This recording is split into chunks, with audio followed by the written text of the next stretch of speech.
देखो CH2 पे H लगा हुआ है और बगल वाले कार्बन पे लगा हुआ है लिविंग ग्रुप, तो इसको क्या बोलेंगे हम लोग? Beta hydrogen. कि लिविंग ग्रुप वाले कार्बन के बगल वाले कार्बन पे जो हाइड्रोजन उसको बोलेंगे बीटा हाइड्रोजन। ठीक है, यहां से आया एक बेस, ठीक है, वो बेस इस बीटा हाइड्रोजन को निकालेगा, ये वाला जो सिग्मा इलेक्ट्रॉन्स है वो यहां पर पाई बॉन्ड बनाएगा और यहां से लिविंग ग्रुप लीव कर जाएगा। ठीक है, तो यहां पर क्या फॉर्म करेगा? इस जगह पे अल्कीन बन गया, CH2 डबल बॉन्ड CH2, साथ में जब बेस हाइड्रोजन को निकाल लिया तो यहां पे बेस बॉन्ड हाइड्रोजन बीटा और साथ में क्या निकल गया बाबू? Leaving group minus charge lone pair. ये मैकेनिज्म है E2 का, E2 मैकेनिज्म। E2 का फुल फॉर्म है एलिमिनेशन बाई मॉलिक्यूलर, क्योंकि इसका मॉलिक्युलरिटी 2 होता है। एक ही स्टेप में रिएक्शन हुआ है तो ऑब्वियसली ये वाला स्टेप क्या हो जाएगा बाबू? RDS। और इसका अगर हम लोग रेट लॉ लिखें तो क्या लिखेंगे? Rate is equals to K multiplied by ये वाला कंपाउंड बड़ा सारा, इस कंपाउंड को हम कह देते हैं सबस्ट्रेट। जो मेन रिएक्टेंट होता है उसको क्या बोलते हैं हम लोग? सबस्ट्रेट, जिस पे आ करके सब रिएक्ट करता है, वो कहीं नहीं जाता है। और यहां पे एक बेस हो गया, ये वाला बेस आया है ना, तो ये यहां हो गया बेस, कंसंट्रेशन ऑफ बेस। ठीक है, सिंगल स्टेप रिएक्शन है तो ये रिएक्शन बाबू एलिमेंट्री है, बोलिए। और एलिमेंट्री रिएक्शन में आप लोगों को याद होगा कि इसमें ऑर्डर और मॉलिक्युलरिटी दोनों एक दूसरे के बराबर होता है, और ऑर्डर आप लोगों को दिख रहा है रेट लॉ से कितना है? 2। सबस्ट्रेट के रिस्पेक्ट में 1 और बेस के रिस्पेक्ट में 1, तो ऑर्डर भी 2 हो गया और मॉलिक्युलरिटी भी 2 हो गया। और ओवरऑल रिएक्शन कैसा है? एलिमिनेशन। तो इसको हम लोग क्या बोलते हैं? E2 mechanism. E2 का मतलब क्या हो गया बाबू? Elimination bimolecular, bimolecular. अगर इसका हम ट्रांजिशन स्टेट बनाने आपको बोले, ट्रांजिशन स्टेट जानते हैं ना? ट्रांजिशन स्टेट का मतलब होता है जो एक्चुअली एग्जिस्ट नहीं करता है लेकिन कहीं बीच में बन रहा होता है, जिसको हम लोग थ्योरेटिकली बना करके समझाते हैं कि क्या हुआ होगा बीच में। जैसे अगर इसका एनर्जी प्रोफाइल आप कहीं पर बनाएं तो एनर्जी प्रोफाइल कैसा दिखता है? ऐसा दिखता है कि एनर्जी प्रोफाइल, ये हुआ रिएक्टेंट, ये हुआ प्रोडक्ट, इसमें तो कोई इंटरमीडिएट है नहीं बिकॉज सिंगल स्टेप रिएक्शन है। तो ये जो ऊपर वाला पॉइंट है ना, इसी को हम लोग क्या बोलते हैं? Transition state. ठीक है, ट्रांजिशन स्टेट एक्चुअली एग्जिस्ट नहीं करता है, ट्रांजिशन स्टेट सिर्फ थ्योरेटिकली हम लोग लिखते हैं in order to explain the mechanism. यहां पे ट्रांजिशन स्टेट का मतलब ये और ये के बीच में क्या बना होगा। तो वहां पे क्या होता है? कुछ बॉन्ड ब्रेक कर रहा होता है और कुछ बॉन्ड फॉर्म कर रहा होता है। कैसा हो रहा होगा सोचो एक बार। यहां पे हम लिखते हैं ट्रांजिशन स्टेट, CH2, यहां पे CH2, ठीक है, इस जगह पे बीटा हाइड्रोजन और इस जगह पे लिविंग ग्रुप। ध्यान से देखना, ऐसे है, और यहां पे एक बेस है B। कुछ बॉन्ड बन रहा होगा और कुछ बॉन्ड ब्रेक कर रहा होगा। बनता हुआ बॉन्ड को चलो हम लोग दिखा देते हैं ग्रीन से और टूटता हुआ बॉन्ड को येलो से। ठीक है, बेस और बीटा हाइड्रोजन के बीच में बॉन्ड बन रहा होगा, तो यहां पे ये देखो डॉटेड बॉन्ड आया समझ में? हाइड्रोजन और कार्बन के बीच का बॉन्ड टूट रहा है, तो इसको ये टूटता हुआ दिखा दिए।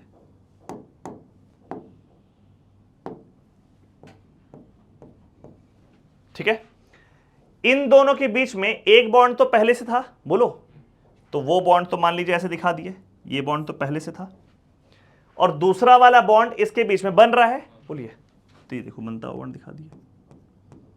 क्लियर? और ये कार्बन और लिविंग ग्रुप के बीच का बॉन्ड टूट रहा है, तो ये टूटता हुआ दिखा दिए। क्या हो गया है इसको? ये वाला चीज समझ में आया? ये बॉन्ड बन रहा है, ये बॉन्ड टूट रहा है, यहां पे डबल बॉन्ड बन रहा है और ये वाला बॉन्ड ब्रेक कर रहा है। अब थोड़ा चार्ज को डिस्ट्रीब्यूट करते हैं। ये नेगेटिव चार्ज हाइड्रोजन लेने के बाद खत्म हो जाएगा और इस लिविंग ग्रुप के पास गोटा नेगेटिव चार्ज आ जाएगा। तो हम ऐसा कह सकते हैं कि इस केस में इस B के पास डेल्टा माइनस होगा और इस लिविंग ग्रुप के पास डेल्टा माइनस होगा। बीच में और किसी के पास कोई चार्ज नहीं होगा। समझना है इसको, जितना ये बॉन्ड बना है उतना ही ये बॉन्ड टूटा है, तो इस H के पास कोई चार्ज होगा क्या? नहीं। जितना ये बॉन्ड टूटा है उतना ही यहां पे पाई बॉन्ड बना है, तो क्या इस कार्बन के पास कोई चार्ज होगा क्या? नहीं। जितना ये बॉन्ड पाई वाला बना है उतना ये सिग्मा टूटा है, तो इस कार्बन के पास कोई चार्ज नहीं होगा। तो अल्टीमेटली हम लोग क्या कह सकते हैं इस ट्रांजिशन स्टेट को देख करके, दिस इज ट्रांजिशन स्टेट। इस ट्रांजिशन स्टेट को देख करके हम लोग कह सकते हैं कि ये जो बेस के पास नेगेटिव चार्ज था वो नेगेटिव चार्ज लिविंग ग्रुप तक पास हो रहा है, दिख रहा है? यानी कि ये वाला माइनस चार्ज समय के साथ कम हो रहा है और ये वाला माइनस चार्ज समय के साथ बढ़ रहा है, और अल्टीमेटली जब प्रोडक्ट बना तो आप देखो बेस के पास नेगेटिव चार्ज पूरा खत्म हो चुका है और लिविंग ग्रुप के पास पूरा गोट्टा -1 चार्ज आ चुका है। समझ में आया ट्रांजिशन स्टेट किसको बोलते हैं? ट्रांजिशन स्टेट मतलब कि इस स्टेप के बीच में कुछ बना होगा। एक्चुअली बॉन्ड टूटना और बॉन्ड बनना ये कोई प्रैक्टिकल चीज तो है नहीं कि लैब में आपको दिख रहा है बॉन्ड टूटते हुए बॉन्ड बनते हुए, तो ये वाला चीज लैब में किसी को नहीं दिखेगा। ये वाला चीज बस हम लोग थ्योरेटिकली बताते हैं, और इसका यूज क्या है वो आगे आप लोगों को समझ में आएगा। जब हम और मैकेनिज्म पढ़ाएंगे ना तो आप लोग क्लियर होगा कि अच्छा ट्रांजिशन स्टेट का ये इस्तेमाल है। बट अभी हम लोग को समझना है ट्रांजिशन स्टेट होता क्या है, जो दिखाता है एक्चुअली कौन सा बॉन्ड टूट रहा है और कौन सा बॉन्ड बन रहा है। चार्ज किसके पास आ रहा है, पार्शियल चार्ज, और किसके पास चार्ज खत्म हो रहा है। ठीक है, ये क्लियर हुआ। और यहां पे जब ट्रांजिशन स्टेट बनता है तो उसको स्क्वायर ब्रैकेट में हम लोग ऐसे दिखाते हैं। ऐसे स्क्वायर ब्रैकेट में दिखाने का मतलब है कि ये ट्रांजिशन स्टेट है। Actually this stage, actually this structure does not exist. ठीक है, बट समझना जरूरी है बिकॉज ट्रांजिशन स्टेट के बेसिस पे बहुत सारा मैकेनिज्म डिपेंड करेगा। E2 मैकेनिज्म के लिए क्या क्या कंडीशंस जरूरी है? पहला condition, living group should be good. Leaving group should be good, क्योंकि एलिमिनेशन रिएक्शन हेलो अल्केन्स या अल्काइल हैलाइड्स चैप्टर का पार्ट है, तो लेट्स स्टिक विथ हैलाइड्स। ठीक है, तो living group should be good में कौन कौन सा लिविंग ग्रुप होगा? क्लोरीन होगा या फिर ब्रोमीन होगा या फिर आयोडीन होगा। ठीक है, खाली यहां पे एक एड ऑन इंफॉर्मेशन दे रहे हैं। कोई बोलेगा फ्लोरीन के साथ E2 नहीं होता है क्या, तो आप बोलेंगे होगा, बट उसका मैकेनिज्म थोड़ा अलग होगा, हम बताएंगे थोड़ा देर में। ठीक है, Cl Br और I वाला मैकेनिज्म कौन सा है? ये। ठीक, जिसका ट्रांजिशन स्टेट क्या है, तो ये। ठीक है, F वाला के लिए क्या होगा वो बाद में देखेंगे हम लोग, बट यहां के living group should be good, पहला कंडीशन। सेकंड, दूसरा condition, base should be strong. मतलब क्यों स्ट्रॉन्ग बेस, क्यों? देखो ना, क्या ये H एसिडिक लग रहा है किसी को, किसी भी वजह से? थोड़ा बहुत होगा, चलो लिविंग ग्रुप इलेक्ट्रॉन विड्रॉइंग हो तो इलेक्ट्रॉन खींच करके थोड़ा सा एसिडिक कर रहा होगा। ऐसा कुछ एसिडिक स्ट्रेंथ वाला फैक्टर है क्या इस पे? नहीं। तो इस H को निकालने के लिए ये बेस बहुत स्ट्रॉन्ग ना होना पड़ेगा, बहुत एवरेज सा बेस होगा, तो क्या उस हाइड्रोजन को निकाल पाएगा जो उतना एसिडिक है भी नहीं? नहीं। तो यहां पे बेस स्ट्रॉन्ग होना पड़ेगा। बोले कौन कौन सा बेस हो सकता है? 3 बेस। पहला एल्कोहलिक KOH। एल्कोहलिक KOH, इसमें बेस की तरह काम कौन करने वाला है? तो बेस की तरह काम करने वाला है बाबू OH-, और OH- तो आप लोग को पता ही बढ़िया बेस होता है, बट OH- तो बढ़िया न्यूक्लियोफाइल भी होता है। बोलिए, बेस और न्यूक्लियोफाइल में अंतर समझ में आ रहा है? बेस हो गया जो H+ निकालेगा, न्यूक्लियोफाइल हो गया जो इलेक्ट्रॉन डिफिशिएंट कार्बन पे अटैक करेगा। ठीक है, तो यहां पे एक चीज नोट कर लेना, मतलब इंपॉर्टेंट है, आगे बहुत कम आएगा। अगर कहीं एल्कोहलिक KOH लिखा रहेगा, it means OH- in this case is base. याद कर लो अभी तो फिलहाल के लिए। ठीक है, अगर एल्कोहलिक KOH लिखा है, एल्कोहलिक NaOH लिखा है, एल्कोहलिक, तो OH- इज बेस। लेकिन अगर लिखा हुआ है एक्वस KOH या एक्वस NaOH, तो इस केस में OH- acts as nucleophile, is nucleophile. याद कर लो, काम का चीज है बहुत। एल्कोहलिक अगर लिखा हुआ रहेगा तो OH माइनस किसकी तरह काम करेगा, बेस, और अगर एक्वस लिखा तो किसकी तरह काम करेगा, न्यूक्लियोफाइल। आगे चल के सब्स्टिट्यूशन पढ़ेंगे तो पूरा क्लियर हो जाएगा। तो पहला बेस स्ट्रांग होगा, कौन कौन सा बेस है, एल्कोहलिक KOH। दूसरा सेकेंड RO माइनस,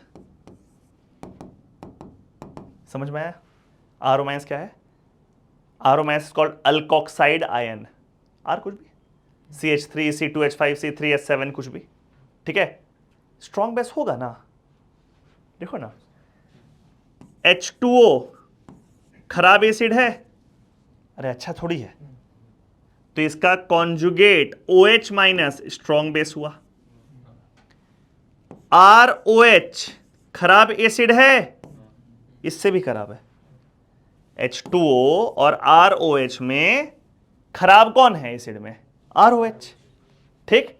तो इसका जो कॉन्जुगेट है दैट इज RO माइनस। तो OH माइनस और RO माइनस में स्ट्रॉन्गर बेस कौन होगा, RO माइनस, अल्कोक्साइड आयन। तो जब OH माइनस कर सकता तो RO माइनस क्यों नहीं कर सकता है, आया बात समझ में, बोलो। NH3 अच्छा एसिड है, खराब एसिड है, खराब, अरे बाबू इन तीनों का अगर हम कंपैरिजन करें तो ये ना ऑर्डर है एसिड का, H2O सबसे अच्छा एसिड, ROH उससे खराब एसिड, और अमोनिया उससे खराब एसिड। तो अमोनिया का जो कॉन्जुगेट है वो क्या है, NH2 माइनस अमाइड आयन। तो इन तीनों में एसिडिक बेसिक स्ट्रेंथ का ऑर्डर ऐसा होगा, बोलो ये क्लियर हुआ। इन तीनों में अमोनिया सबसे खराब एसिड है, तो इन तीनों में अमाइड आयन सबसे स्ट्रॉन्ग बेस होगा।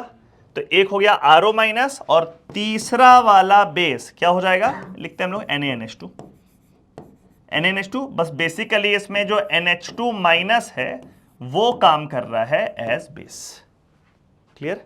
ये तीन बेस है जो E2 मैकेनिज्म देगा, कौन कौन, एल्कोहलिक KOH, अल्कोक्साइड आयन, या फिर sodium amide NaNH2।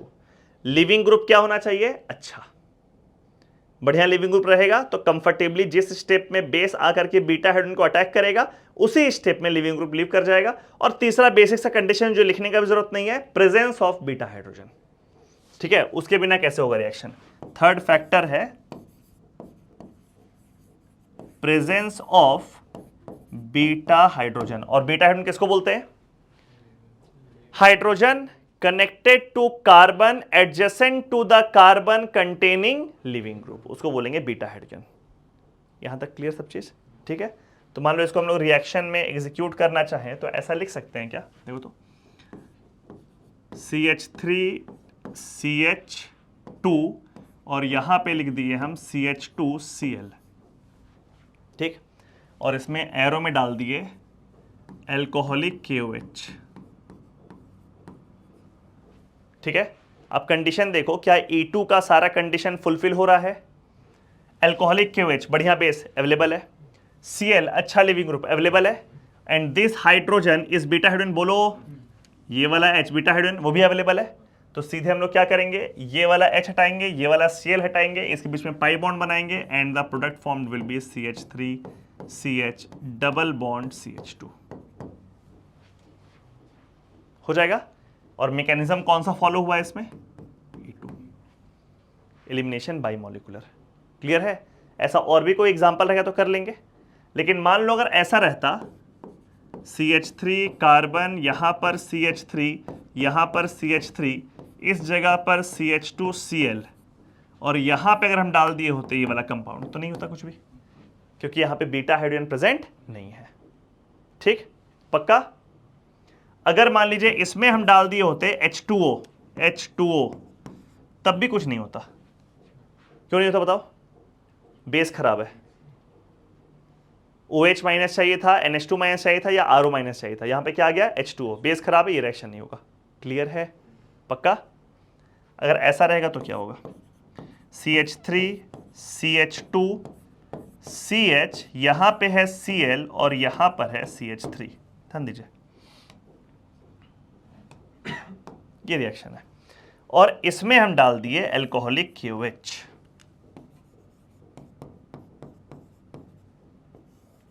Alcoholic KOH। देखो तो दो पॉसिबिलिटी है क्या, क्योंकि बीटा हाइड्रोजन दो दो है, ये वाला H भी बीटा है और ये वाला H भी बीटा है। क्या क्या प्रोडक्ट बन सकता है? एक बन सकता है CH3 CH double bond CH single bond CH3, और दूसरा क्या बनेगा CH3 CH2 CH double bond CH2। बोलिए, ये दोनों प्रोडक्ट का नाम याद है आप लोग को? पहले पढ़ाया हुआ है। ऊपर वाला जो अल्कीन है वो ज्यादा स्टेबल है, तो इसको बोलते हैं हम लोग सिडजेफ, याद आया? और नीचे वाला जो अल्कीन है वो कम स्टेबल है, इसको बोलते हैं हॉफमैन। ठीक है, जैसे हम लोग पहले ही पढ़े हुए, Saytzeff is more stable, Hofmann is less stable, तो ये वाला हो जाएगा बाबू मेजर और ये वाला हो जाएगा माइनर। यहां तक तो क्लियर है कि अगर मान लो आपके पास दो बीटा पोजीशन प्रेजेंट है, दो बीटा हाइड्रोजन प्रेजेंट है, तो जो ज्यादा स्टेबल अल्कीन बनेगा वो मेजर प्रोडक्ट होगा, जो कम स्टेबल अल्कीन बनेगा वो माइनर होगा। अच्छा, इसी में अगर आपसे पूछता नंबर ऑफ प्रोडक्ट्स, तो क्या आंसर बोलते?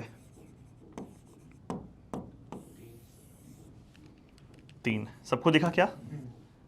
3 बोलते? दो स्ट्रक्चरली है और ये ऊपर वाला सिस्टेंस देगा, तो आंसर हो जाता 3। यहां तक क्लियर? आगे बढ़े।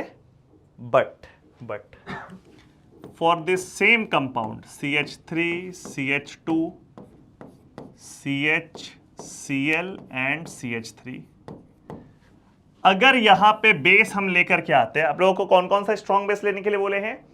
Alcoholic KOH, RO minus NaNH2। ठीक है, तो RO माइनस में ये वाला बेस लाते हैं हम, CH3 कार्बन, यहां पर CH3, यहां पर CH3, यहां पर O माइनस। एक बात समझो, जो 3 बेस का बात बोले, एक तो KOH है, वो तो फिक्स है ना, OH माइनस, OH माइनस तो फिक्स है, उसमें तो हम कुछ भी करके चेंज नहीं कर सकते। NH2 माइनस फिक्स है, बट RO माइनस थोड़ी फिक्स है। RO माइनस में तो अल्काइल ग्रुप वेरिएबल है, अल्काइल तो आप कुछ भी डाल सकते हैं, मिथाइल इथाइल प्रोपाइल ब्यूटाइल कुछ भी डाल सकते हैं। तो यहां पे अल्काइल के जगह हम टर्शरी ब्यूटाइल डाले, दिख रहा है? बोलो, इसको शॉर्ट में बोलते हैं हम लोग, इस पूरे कंपाउंड एनायन को TBuO माइनस, ऐसा भी लिखा हुआ एग्जाम मिल सकता है। इसका नाम है टर्शरी ब्यूटॉक्साइड आयन। अरे अल्कोक्साइड तो है ही उसका नाम, तो इसका नाम क्या हो गया? Tertiary butoxide ion, tertiary butoxide ion. ठीक है, ये अल्काइल ग्रुप जानबूझ करके हम बहुत बल्कि बना दिए। अब जब ये बेस के जैसा काम करेगा और आएगा बीटा हाइड्रोजन को निकालने के लिए, तो इसके पास फिर से दो ऑप्शन है, आइदर ये H निकाल सकता है और ये H निकाल सकता है। इसको प्रोडक्ट की स्टेबिलिटी से कोई मतलब नहीं है, ये लेस स्टेरिकली क्राउडेड हाइड्रोजन को निकालेगा, बीटा हाइड्रोजन को। तो ये वाला H तो ज्यादा स्टेरिक क्राउडिंग है और ये वाला H में कम स्टेरिक क्राउडिंग है। बोलो, तो उस H को निकाला, एज अ रिजल्ट यहां पर जो मेजर प्रोडक्ट बना वो बाबू हॉफमैन बन गया। This one is major. कुछ आया समझ में यहां तक? क्या हम बोले?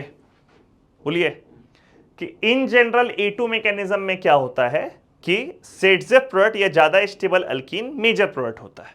ठीक है, but in case of a bulky base like tertiary butoxide ion, यहां पे प्रोडक्ट के स्टेबिलिटी पे कुछ भी डिसाइड नहीं होगा, यहां पे डिसाइड होगा कौन सा beta hydrogen less sterically crowded है, जो कि जनरली जो मेजर प्रोडक्ट देता है वो हॉफमैन देगा।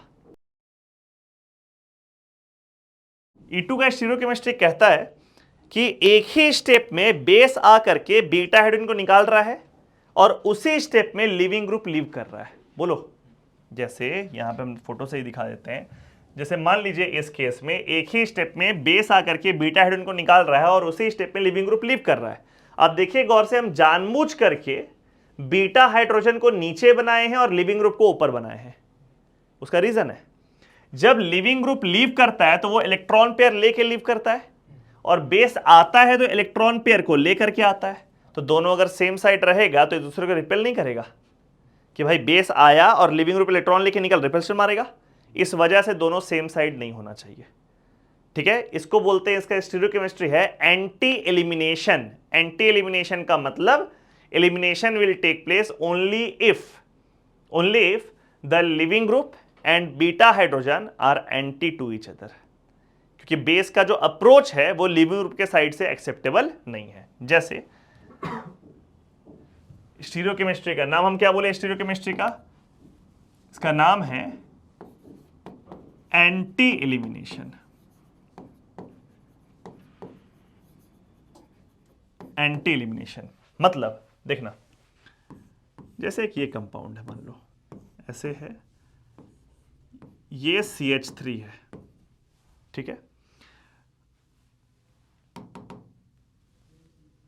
Cl है, और यहां पे इनसाइड द प्लेन में CH3 है, और बाबू यहां पर भी इनसाइड द प्लेन में CH3 है। और इसमें अगर डाल दिया है एग्जाम में एल्कोहलिक KOH, देखिए गौर से, क्लोरीन लगा हुआ कार्बन ये है, उसके बगल वाला कार्बन ये है, तो उस पे जो हाइड्रोजन लगा हुआ है वो तो बीटा हाइड्रोजन हो गया ना, लेकिन ये वाला हाइड्रोजन E2 के लिए एलिजिबल नहीं है, बिकॉज लिविंग ग्रुप का प्लेन और बीटा हाइड्रोजन का प्लेन सेम हो गया। फिर हम इधर आए, इधर भी हम देख रहे हैं तो और गड़बड़ है, ये भी वैसे ही है, दोनों तो सेम ही है, मतलब none of the beta hydrogen are eligible for E2, no reaction.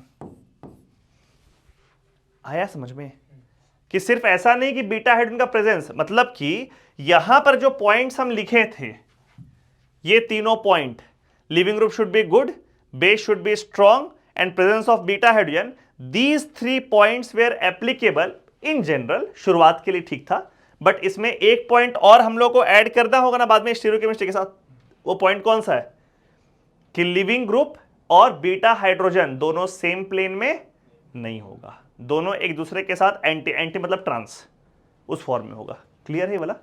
अच्छा, मान लो अगर ऐसा होता तो कुछ एग्जांपल्स देखते हैं और क्लियर होगा। ऐसे है, ये है Cl out of the plane, यहां पर है CH3 inside the plane, and that's it, that's it. ध्यान से देखो, अब आपको दिखेगा कि सर ये वाला H आउटसाइड द प्लेन जो है ये तो एलिजिबल H है ही नहीं, तो इधर तो काम खत्म हो गया। बट इस तरफ तो आउटसाइड द प्लेन भी H है और इनसाइड द प्लेन भी H है, बोलिए, तो ये दोनों में ये वाला H तो एलिजिबल है ना, तो ये वाला H निकलेगा, यहां से लिविंग ग्रुप निकलेगा और पाई बॉन्ड यहां बनेगा, यानी कि इसका प्रोडक्ट कैसा बनेगा, ऐसे, ये ऐसे बना, यहां पे पाई बॉन्ड बन गया, और ये वाला जो CH3 है वो अपना इनसाइड द प्लेन रह गया। बोलिए, आया समझ में? गौर से देखो, प्रोडक्ट हॉफमैन है, सिट्जेफ नहीं है।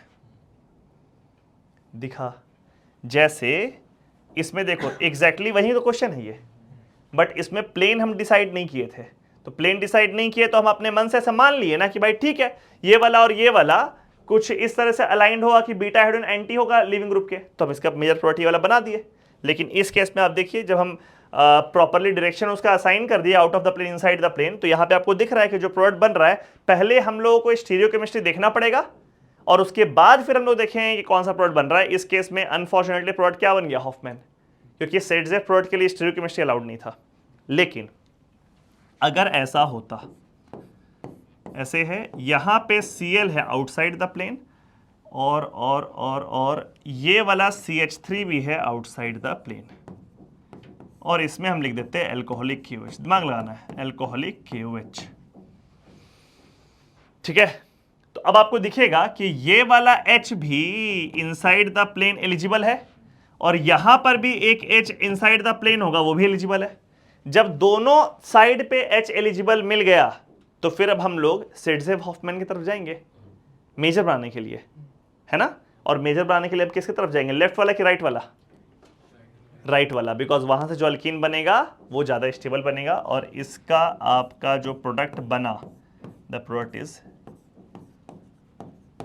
आया क्या समझ में? मान लीजिए आपको दिया हुआ है फिशर प्रोजेक्शन, याद है ना फिशर किसको बोलते हैं? तो फिशर प्रोजेक्शन ऐसा है कि ऐसे Cl दिया हुआ है, यहाँ पे ये H दिया हुआ है, एंड दिस इज से for example CH3, this is also CH3, और यहाँ पे आप डाल दो एक pH डाल दो, और यहाँ पर भी एक pH डाल दो, ठीक है। और इसमें एरो में लिखा हुआ है एल्कोहलिक KOH, और है कि कौन सा प्रोडक्ट बनेगा, क्या बनेगा प्रोडक्ट। पहले तो ये समझो कि ये Cl लिविंग ग्रुप लीव किया and this hydrogen is Babu beta hydrogen जो लीव करेगा। बोलो, तो यहां बीच में एक पाई बॉन्ड बनेगा, बोलिए।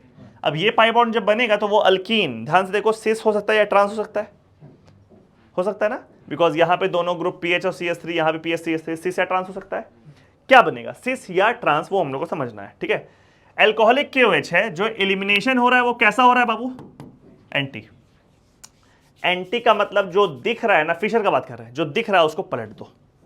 तो यहां मेरे को दिख रहा है कि CH3 सेम साइड है, आया समझ में, तो इसका प्रोडक्ट क्या बन जाएगा, CH3 और CH3 को अपोजिट साइड कर दो। तो अपोजिट साइड करने का मतलब है ऐसा कर दिए, और यहां पे है PH और इस जगह पे है PH, so the product formed is trans. Trans याद रहेगा क्या बोले, एंटी एलिमिनेशन अगर आपको करना है किसमें, फिशर प्रोजेक्शन में, जो दिख रहा है आपको फिशर में उसको पलट दो, एंटी हो रहा है इसलिए। दो तरह का एलिमिनेशन होता है, एक होता है एंटी एलिमिनेशन और दूसरा होता है syn elimination. Syn, SYN, syn is like क्या बोलते हैं, सिबलिंग ऑफ सिस, और anti is sibling of trans. Clear, syn का मतलब सेम साइड से निकलना है और एंटी का मतलब अपोजिट साइड से। तो यहां तो पलटा पलटी हो सकता है, फिशर प्रोजेक्शन एक्चुअल थोड़ी इमेज रहता है, तो चारों बॉन्ड को सेम प्लेन में कर दिया गया है, तो वो तो स्वैपिंग वाइपिंग कर सकते हैं, बट उतना करना नहीं अपने को क्या करना है, जो दिख रहा है उसको पलट दो, ठीक है। जैसे मान लो ऐसा रहता, ऐसे है, और इसमें ऐसा रहता Cl H CH3 CH3 PH and PH, और इसमें लिख दिए हम एल्कोहलिक KOH। देखना ये है, फिर से आप लोग को पता है इसमें एंटी कर रहे हैं हम, तो ये Cl निकलेगा और ये H निकलेगा, ये तो पक्का है। क्या दिख रहा है आप लोग को अभी, CH3 अपोजिट साइड दिख रहा है, सेम साइड कर दो, सेम साइड कर दो, तो क्या हो जाएगा product, C double bond C, यहां पर CH3, यहां पर CH3, इस जगह पर PH और इस जगह पर PH, ये कौन सा फॉर्म हो गया, सिस। तो फिशर में कर लेंगे आराम से एंटी एलिमिनेशन, घेर लो लिविंग ग्रुप और बीटा हाइड्रोजन को, और फिर जो भी फॉर्म दिख रहा है उसको पलट दो, उसको पलट दो, हो जाएगा, इजी है। बाकी देखो क्वेश्चन प्रैक्टिस करोगे तो और क्लैरिटी आता जाएगा इसमें, बट अभी के लिए क्लियर है, ठीक है। एक सवाल पूछता है न्यूमैन में, न्यूमैन देखना। सबसे पहले न्यूमैन एक कॉन्फॉर्मर है, जिसमें आप लोग को पता है कि कोई भी फॉर्म दिया हुआ है, कोई भी फॉर्म दिया हुआ है, आप उसको ऐसे तो घुमा ही सकते हैं बिना कॉन्फ़िगरेशन को चेंज किए, ठीक बोल रहे हैं, बिना कॉन्फ़िगरेशन को चेंज किया आप उसको ऐसे कर सकते हैं, ठीक है। तो जो भी फॉर्म दिया है उसको घुमाओ, और घुमा करके एक चीज पक्का कर लो कि ये लिविंग ग्रुप और ये बीटा हाइड्रोजन एक दूसरे के साथ एंटी लिंक्ड हो 180 डिग्री में, जो कि यहां पे है, मतलब वैसे ही करके दिया आप लोग, अभी तो चेंज भी करेंगे। तो ये दोनों अभी एक दूसरे के साथ एंटी लिंक्ड है, बोलिए। अगर मान लीजिए ये वाला फोटो नहीं होता, ऐसा फोटो होता, देखो ऐसा फोटो होता कि ये Cl है, यहां पर है H, इस जगह पर है PH, यहां पर है CH3, इस जगह पर है CH3 और इस जगह पे है PH, ठीक है, ये वाला फोटो होता। तो हम देखते कि अच्छा क्लोरीन और हाइड्रोजन एक दूसरे के साथ 180 डिग्री पर नहीं है, कर देते। तो क्या करो, बाहर वाला कार्बन को फिक्स कर लो और अंदर वाले को 120 डिग्री क्लॉकवाइज कर दे, बोलो। तो 120 अगर क्लॉकवाइज करेंगे तो H यहां आ जाएगा, CH3 यहां आ जाएगा और PH यहां आ जाएगा, बन गया, बोलो। तो जो भी करना है, मतलब आपको क्या करना है आप समझ गए, लिविंग ग्रुप और बीटा हाइड्रोजन को 180 डिग्री पे ले आओ, एक दूसरे के एंटी फॉर्म में ले आओ, ठीक है, ले आओगे। अब उसके बाद उन दोनों को हटाइए और जो दिख रहा है उसको बना दो, पलटना नहीं, जो दिख रहा है उसको बना दो। तो क्या दिख रहा है आपको यहां पे, देखिए CH3 CH3 एंटी दिख रहा है 180 पे, तो इसका ट्रांस बन जाएगा CH3 CH3 ऐसा बन गया, और यहां पर PH PH ऐसा बन गया, सिंपल है। मतलब इसका भी अगर हम लोग करेंगे इट तो वही बनेगा, पहले इसको घुमा लो, इस पे ले जाओ और फिर वहां पे हो जाएगा क्या। अगर मान लीजिए एक्लिप्स दिया हुआ है कोई, ऐसा है Cl और इस जगह पे दे दिया CH3, फिर यहां पर CH3 H PH and PH। Okay, this is the compound, ये दिया हुआ है। क्या करें बोलो, ये वाला H को यहां पहुंचा देना है, खाली 60 डिग्री घुमा दे। जैसे 60 डिग्री घुमाएंगे कैसा फोटो बनेगा, पहले फोटो देख लो। बाहर वाला जो कार्बन है वो तो फिक्स है, यहां क्लोरीन, यहां पर CH3 और यहां पर PH। बोलिए ये फिक्स है। 60 डिग्री क्लॉकवाइज किए तो ये वाला बाबू H यहां आ गया, बोलो। ये वाला PH यहां आ गया, बोलिए।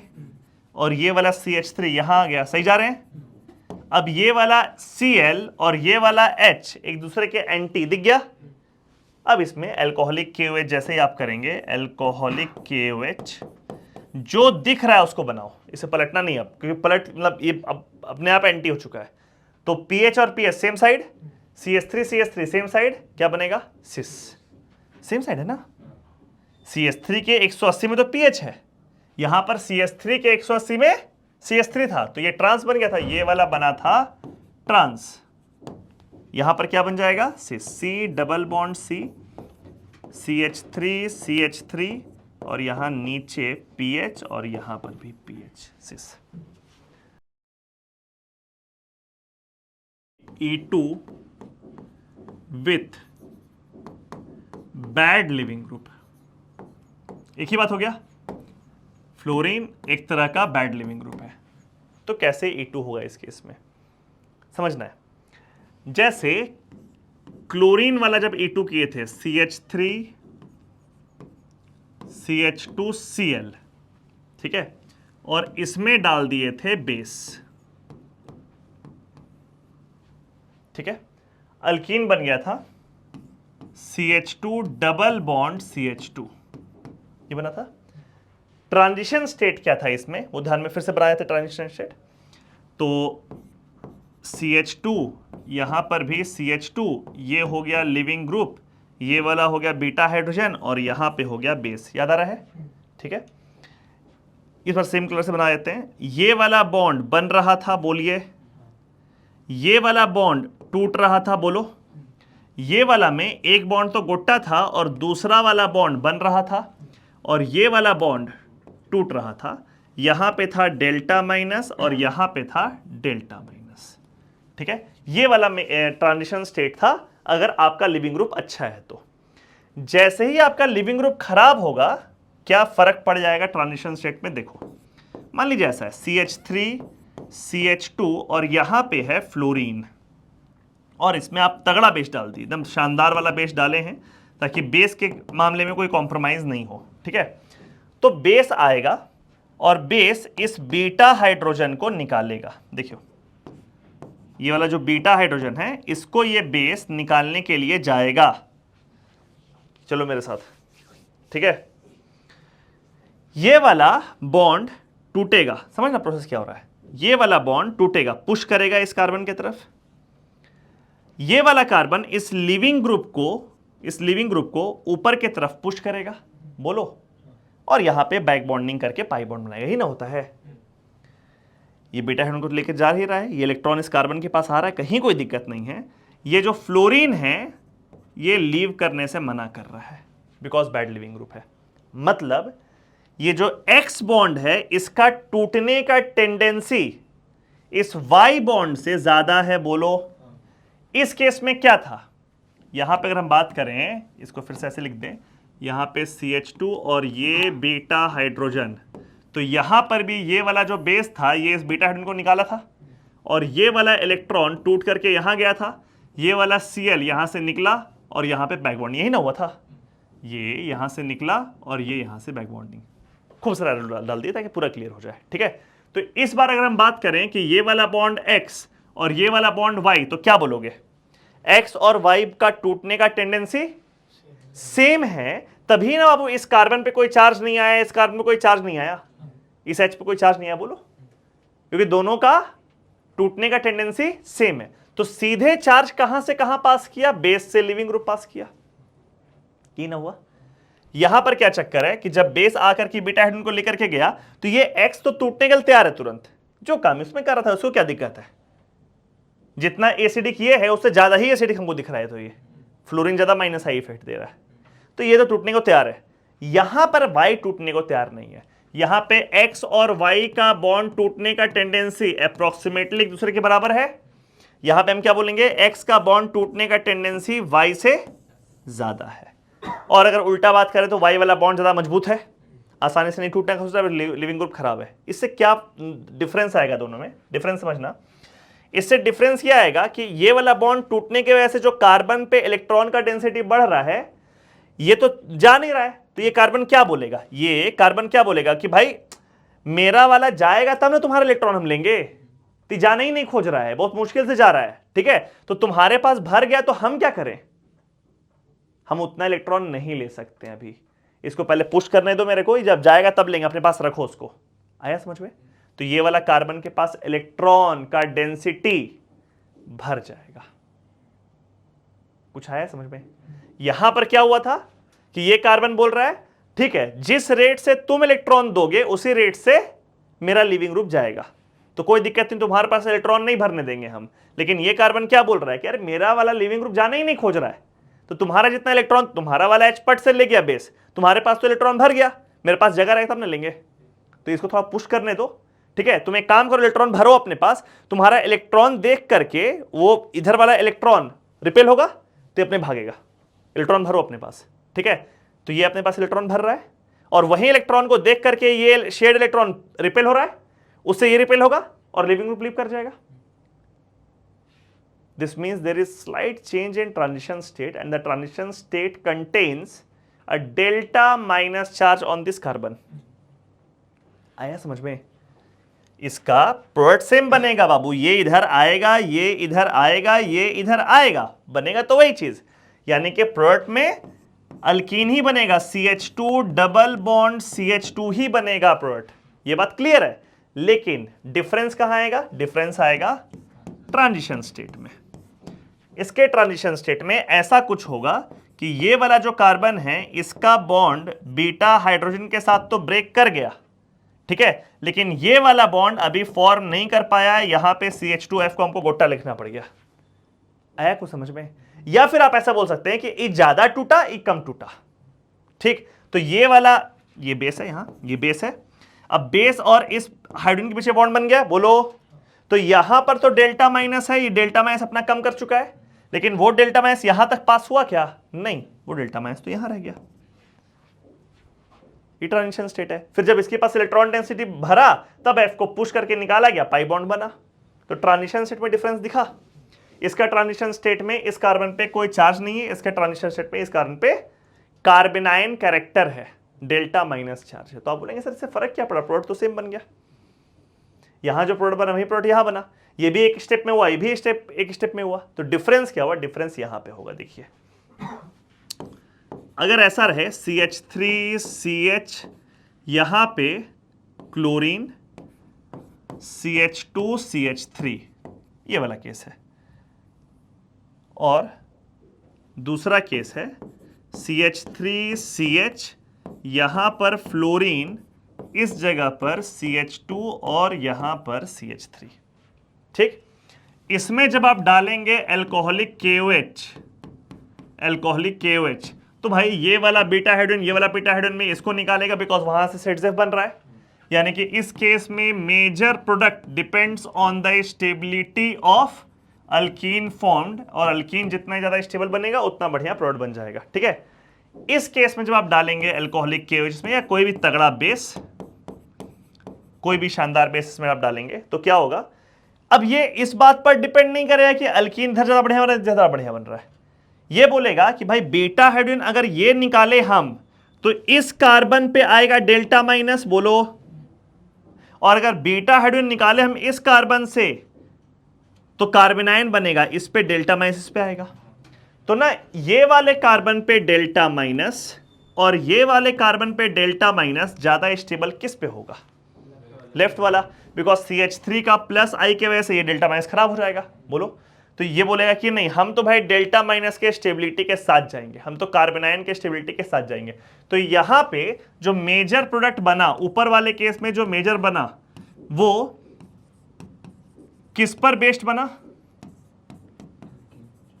अल्कीन के स्टेबिलिटी पर डिपेंडेंट बना। बोलो, और इस केस में इसे निकालेगा तो इसका प्रोडक्ट कैसा बन गया? CH2 double bond CH, single bond CH2 और यहां पर CH3। This is major and in this case major product किस पर डिपेंड किया? Carbanion stability. आया समझ में? और कार्बेनाइन किस कार्बन पे?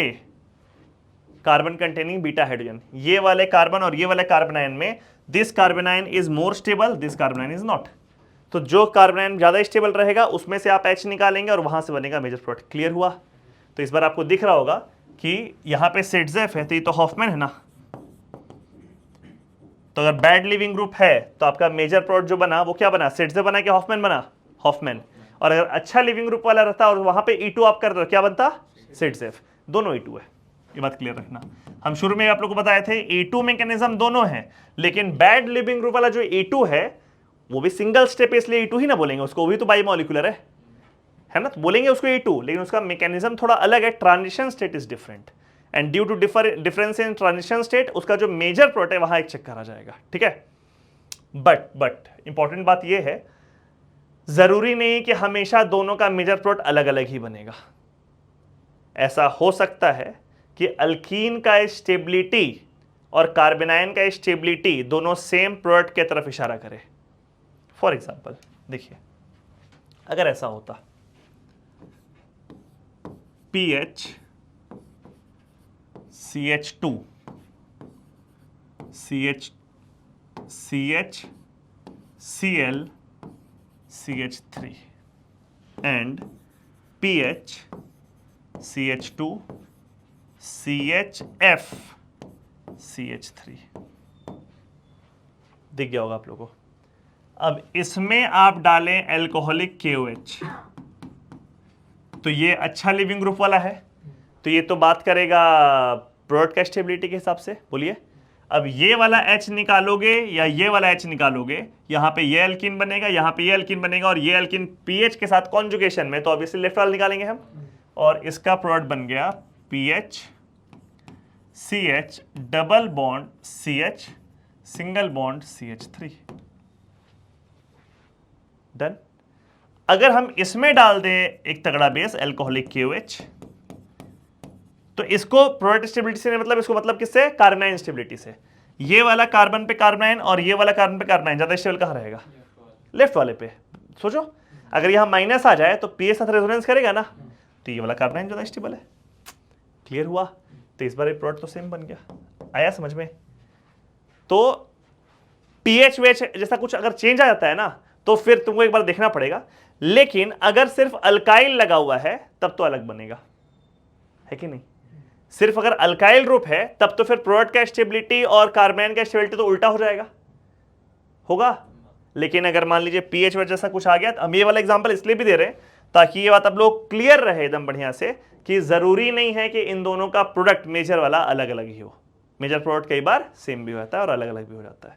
ठीक है, लेकिन हाँ, इसमें आप टर्शरी ब्यूटॉक्साइड अगर डालते तब तो ये वाला बनता ना, वो तो स्टेरिक राउटिंग के साथ ही जाएगा। तो सारा प्रोडक्ट का अपना अपना देखते रहना है हम लोग को। ठीक है, हाँ, बैड लिविंग ग्रुप भी है, बैड लिविंग ग्रुप भी अगर है तो उसमें स्टीरियोकेमिस्ट्री एंटी एलिमिनेशन ही जाएगा। जैसे यहां पे है E2 with bad leaving group, ये चीज दोनों में कॉमन है कि इसमें भी एलिमिनेशन कैसा होगा? एंटी एलिमिनेशन, क्योंकि देखो है तो सेम स्टेप में ना, एक ही स्टेप में आपको ध्यान से देखिए, बेस आपका बीटा हाइड्रोजन निकाल भी रहा है और लिविंग ग्रुप लीव भी कर रहा है, हो रहा है सेम स्टेप में। ये अलग बात है कि दोनों बॉन्ड साइमल्टेनियसली नहीं काम कर रहा है, इसलिए ट्रांजिशन स्टेट का इंपॉर्टेंस हो जाता है ना। कोई बोलेगा ये वाला ट्रांजिशन स्टेट कैसे आप लिख पाए, जबकि तो प्रैक्टिकली एग्जिस्ट ही नहीं करता ट्रांजिशन स्टेट, क्योंकि प्रोडक्ट जो बन रहा है मेजर, उसके अनुसार ट्रांजिशन स्टेट डिजाइन किया जाता है। क्लियर हुआ? जैसे इसका भी अगर प्रोडक्ट मेजर प्रोडक्ट सेट से बन रहा होता बार बार तो हम लोग का ट्रांजिशन सेट में बोलते कोई डिफरेंस ही नहीं है, सब सेम है। लेकिन इसका प्रोडक्ट देखा गया कि नहीं नहीं इसका प्रोडक्ट तो हॉफमैन वाला मेजर बन गया, तो भाई ट्रांजिशन सेट में कुछ डिफरेंस रहा होगा ना, तो उस वजह से डिजाइन किया गया और उसको यूनिवर्सली एक्सेप्ट करा लिया गया और उसका ट्रांजिशन सेट ये है। क्लियर है यहां तक? पक्का? तो हम लोग E2 में एक चीज ऐड किए हैं अभी, E2 reaction with bad leaving group. आप लोग याद होगा जब हम लोग बैड लिविंग ग्रुप का लिस्ट बना रहे थे तो उस लिस्ट में एक लिविंग ग्रुप हम लिखे थे NR3+, याद आया क्या? NR3+ is a bad leaving group, ठीक है। और ये बैड लिविंग ग्रुप की तरह काम करता है, उसका एक रिएक्शन हम लोग को पढ़ना है which is based on similar concept E2 mechanism वाला, and that reaction is called Hofmann exhaustive methylation. Hofmann exhaustive methylation, short में HEM। कई बार क्वेश्चन में भी HEM यूज कर लेता है लोग शॉर्ट में। हॉफमैन एग्जॉस्टिव मिथाइलेशन क्या कॉन्सेप्ट है पहले ये समझो। पहले हम इस रिएक्शन का ना आप लोगों को लास्ट स्टेप बताते क्या होता है। लास्ट स्टेप इज लाइक, ध्यान दो, ऐसा है, मान लो CH2CH3 N CH3CH3CH3 plus charge, ठीक। और इसमें हम डाल दिए मॉइस्ट Ag2O और AgOH, एक ही बात है। मॉइस्ट Ag2O बोलो या AgOH बोलो, दोनों एक ही चीज है। यहां से भी क्या निकलने वाला है बेस के फॉर्म में बाबू? OH minus. अभी हम सारा एक्सप्लेन करेंगे क्यों Ag लिए हैं, क्यों NaOH नहीं लिए, क्यों KOH नहीं लिए, सब एक्सप्लेन करेंगे, ठीक है। यहां से OH माइनस निकलने वाला है, this OH minus will be acting as a base, ठीक है। अब कंडीशन देखो, बेस तगड़ा है OH माइनस, बोलो आपका जो लिविंग ग्रुप है, बैड लिविंग ग्रुप दिख गया, बोलिए NR3+, ठीक है। ये वाले कार्बन पे लिविंग ग्रुप लगा हुआ है, तो ये वाला कार्बन पे जो H लगा हुआ है बाबू वो बीटा हाइड्रोजन है, तो सारा कंडीशन यहां पे E2 का है। कौन सा मैकेनिज्म बोलेंगे हम लोग? Will call it as E2 star, बोल दे इसको। E2 स्टार का मतलब क्या हुआ? E2 स्टार का मतलब है E2 with bad leaving group, ठीक है। खैर यहां पे एक ही बीटा हाइड्रोजन, तो कोई कंपटीशन का बात ही नहीं है। आप इस बीटा हाइड्रोजन को निकालेंगे, कंफर्टेबली निकाल लोगे, ये वाला बॉन्ड तोड़ोगे, ये बीटा हाइड्रोजन को वो OH माइनस निकाल देगा और यहां डबल बॉन्ड बन जाएगा, एंड यहां पे CH2 होगा ना, and the product formed will B, और यहां होगा CH3, the product formed will B CH2 bond CH2। तो पहले तो अपने को यह समझना है कि इस तरह का कोई कंपाउंड आपको दिख जाए, कैसा कंपाउंड बाबू? NR4+, दिखा, NR4+, ठीक है। तो आपके दिमाग में आना चाहिए HEM, हॉफमैन एग्जॉस्टिव मिथाइलेशन। आप देखेंगे बेस वहां पे दिख रहा है, बीटा हाइड्रोजन वहां पे दिख रहा है, एलिमिनेशन करेंगे, एल्कीन बना देंगे, हो जाएगा। क्योंकि ये सब इतना मतलब देखने में कितना भयंकर कंपाउंड सब है कि एग्जाम में अगर दिखेगा तो कई बार बच्चा कंफ्यूज है कि हम जानते भी कि नहीं क्या होने वाला है। सिंपल सा रिएक्शन है, कुछ बहुत भारी नहीं होने वाला इसमें, ठीक है। अब इसमें थोड़ा सा हम वैरायटी लेकर के आते हैं, देखना।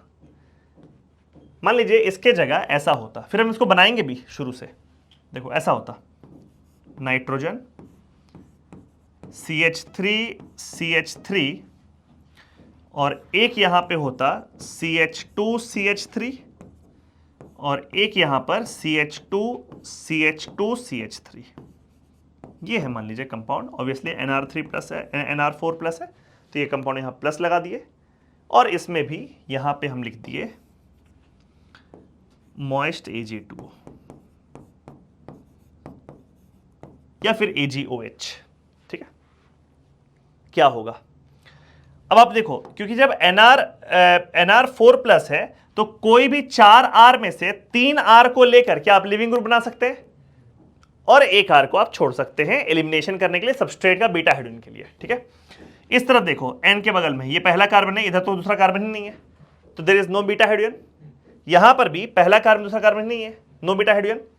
यहां मेरे को दिख रहा है ये बीटा हाइड्रोजन, बोलो, और यहां भी मेरे को दिख रहा है ये बीटा हाइड्रोजन, बोलो, है ना, दो बीटा हाइड्रोजन दिख रही है। तो हम लोग A2 with bad leaving group में क्या देखते हैं, कार्बेनाइन का स्टेबिलिटी, कौन ज्यादा स्टेबल कार्बेनाइन होगा, ऊपर वाला नीचे वाला, ऊपर वाला। तो हम लोग पहले इसको तोड़ देंगे, यहां अल्कीन बन जाएगा, बना। तो यहां पे अल्कीन कौन सा बना, CH2 बॉन्ड CH2, बोलिए, इथीन बना कि प्रोपीन बना, इथीन बना। अगर यहां से निकालते प्रोपीन बनता, बट हम लोग क्या बनाए, इथीन। और ये निकल गया, ये वाला H को बेस निकाल लिया, ये वाला बॉन्ड टूटा, ये अल्कीन बन के निकल गया। तो यहां पर क्या फॉर्म किया, यहां पे देखना तो प्लस, ये नाइट्रोजन है जिस पे ध्यान से देखो एक CH3 लगा हुआ है, दो CH3 लगा हुआ है, और यहां पे है CH2 CH2 CH3, बोलिए ऐसा है क्या, कुछ बना ऐसा। अब इसके बाद अगले स्टेप में हम क्या करने वाले हैं, देखो नेक्स्ट स्टेप में इसमें हम अटैक करेंगे CH3I का, CH3I का, ठीक है, थोड़ा कॉम्प्लेक्स कर रहे हो उससे इसको। तो यहां पे रिएक्शन कुछ ऐसा होगा कि ये जो लिविंग ग्रुप है, सॉरी ये जो लोन पेयर है, वो लोन पेयर इस कार्बन पे अटैक करेगा, ये लिविंग ग्रुप लीव कर जाएगा, बोलो, कर चुके काम हम लोग पहले। जैसे ये काम हुआ कैसा बन गया, वहां पे देखो तो नाइट्रोजन, दो CH3 पहले था, एक और CH3 लग गया, तो will write CH3 CH3 CH3, और इस जगह पर CH2 CH2 CH3, और यहां प्लस आ रहा है, समझ में, ठीक। और फिर यहां पे हम लिख दिए मान लो मॉइस्ट Ag2O या फिर AgOH, तो यहां पर E2 हो जाएगा फिर से। अभी इस बार आपका लिविंग ग्रुप कौन होगा, ये होगा Nr3+, बोलिए, और यहां पे आपको बीटा हाइड्रोजन है, अब ऑप्शन ही नहीं, बस एक ही तो ऑप्शन बचा, तो उससे निकाल लेंगे हम लोग, and the alkyne formed will B CH3 CH double bond, और यहां पर CH2, बोलो। ये पूरा क्लियर हुआ। यानी कि इस क्वेश्चन में सीक्वेंस में हम क्या डालें, पहले AgOH, उसके बाद CH3I, फिर AgOH। बेसिकली क्या किया बता देते हैं, एक डब्बा में खूब सारा CH3I डाल दो और खूब सारा AgOH डाल दो और इसको छोड़ दो। तो पहले कौन सा अल्कीन बनेगा, इथीन, फिर यहां पे मिथाइलेशन होगा, इसलिए इसका नाम है एग्जॉस्टिव मिथाइलेशन, पे आएंगे सर, टर्म पे भी आएंगे। फिर इसमें मिथाइलेशन होगा, और फिर एक बार एलिमिनेशन होने के बाद क्या बनेगा बाबू, प्रोपीन बन गया। तो आपसे अगर एग्जाम में पूछेगा पहले कौन सा अल्कीन बनेगा, तो आप क्या बोलोगे, इथीन। दूसरा कौन सा बनेगा, प्रोपीन। अगर मान लीजिए हम AgOH एक ही बार डाले होते तो कौन सा अल्कीन बनकर रुक जाता, इथीन। डन। कोई बोलेगा सर यहां पे AgOH क्यों डाल रहे हैं आप, NaOH KOH क्यों नहीं डाल रहे हैं, क्योंकि हम क्या बोले, डब्बा में एक साथ AgOH भी डाल दो और CH3I भी डाल दो, है ना। अगर मान लीजिए इसके जगह हम NaOH डाले होते ना, तो वो CH3I के साथ खुद ब खुद रिएक्शन कर लिया होता। कैसा वाला रिएक्शन, तो ये रिएक्शन CH3I और वो जो OH माइनस है, वो OH minus as a nucleophile आ करके यहां अटैक करके इसको निकाल देता। आया समझ में। तो ये वाला काम हो गया होता अगर हम बेस में यहां पर NaOH या KOH लाए होते। तो कोई बोले सर इसमें क्यों नहीं हो रहा है, इसलिए क्योंकि Ag+ pseudo inert gas configuration में है। याद आया। तो Ag+ और OH माइनस के बीच में एक कोवेलेंट बॉन्ड है, जिसके वजह से उस OH माइनस का न्यूक्लियोफिलिसिटी कम हो गया और ये काम वो नहीं कर पा रहा है, बिकॉज OH माइनस इतना इजिली अवेलेबल नहीं है। ठीक है, वो सिर्फ क्या कर पाएगा, वो सिर्फ काम कर पाएगा एज अ बेस और E2 कर पाएगा। सब लोगों को समझ में आया क्या बोले, क्लियर है। कि देखो ऐसा नहीं कि बहुत इंपॉर्टेंट चीज है ये, ऐसा नहीं है।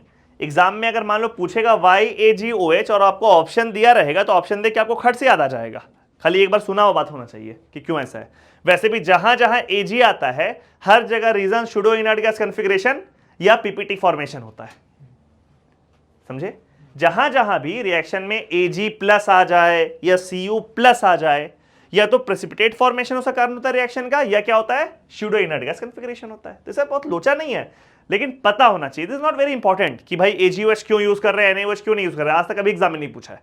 बट अगर मान लीजिए कहीं पे सवाल ऐसा आता है लिंक किया हुआ, तो आप बोल सकते हैं ना कि हाँ उसका रीजन क्या है, because Ag plus pseudo inert gas compression में इसके वजह से OH माइनस का न्यूक्लियोफिलिसिटी कम हो गया, और ये वाला चीज को हम लोग अवॉइड किए। ये वाला रिएक्शन क्लियर है। अब इसको हम थोड़ा एग्जॉस्टिव करके बताएंगे, why exhaustive methylation is name. ठीक है, ऐसा आएगा तो इस तरह से काम कर लेंगे। देखिए, देखो, मान लो मेरे पास एक ऐसा अमीन आ जाए, नाइट्रोजन एक तरफ ऐसा है, एक तरफ ऐसा है, और एक तरफ बाबू ऐसा है। सॉरी,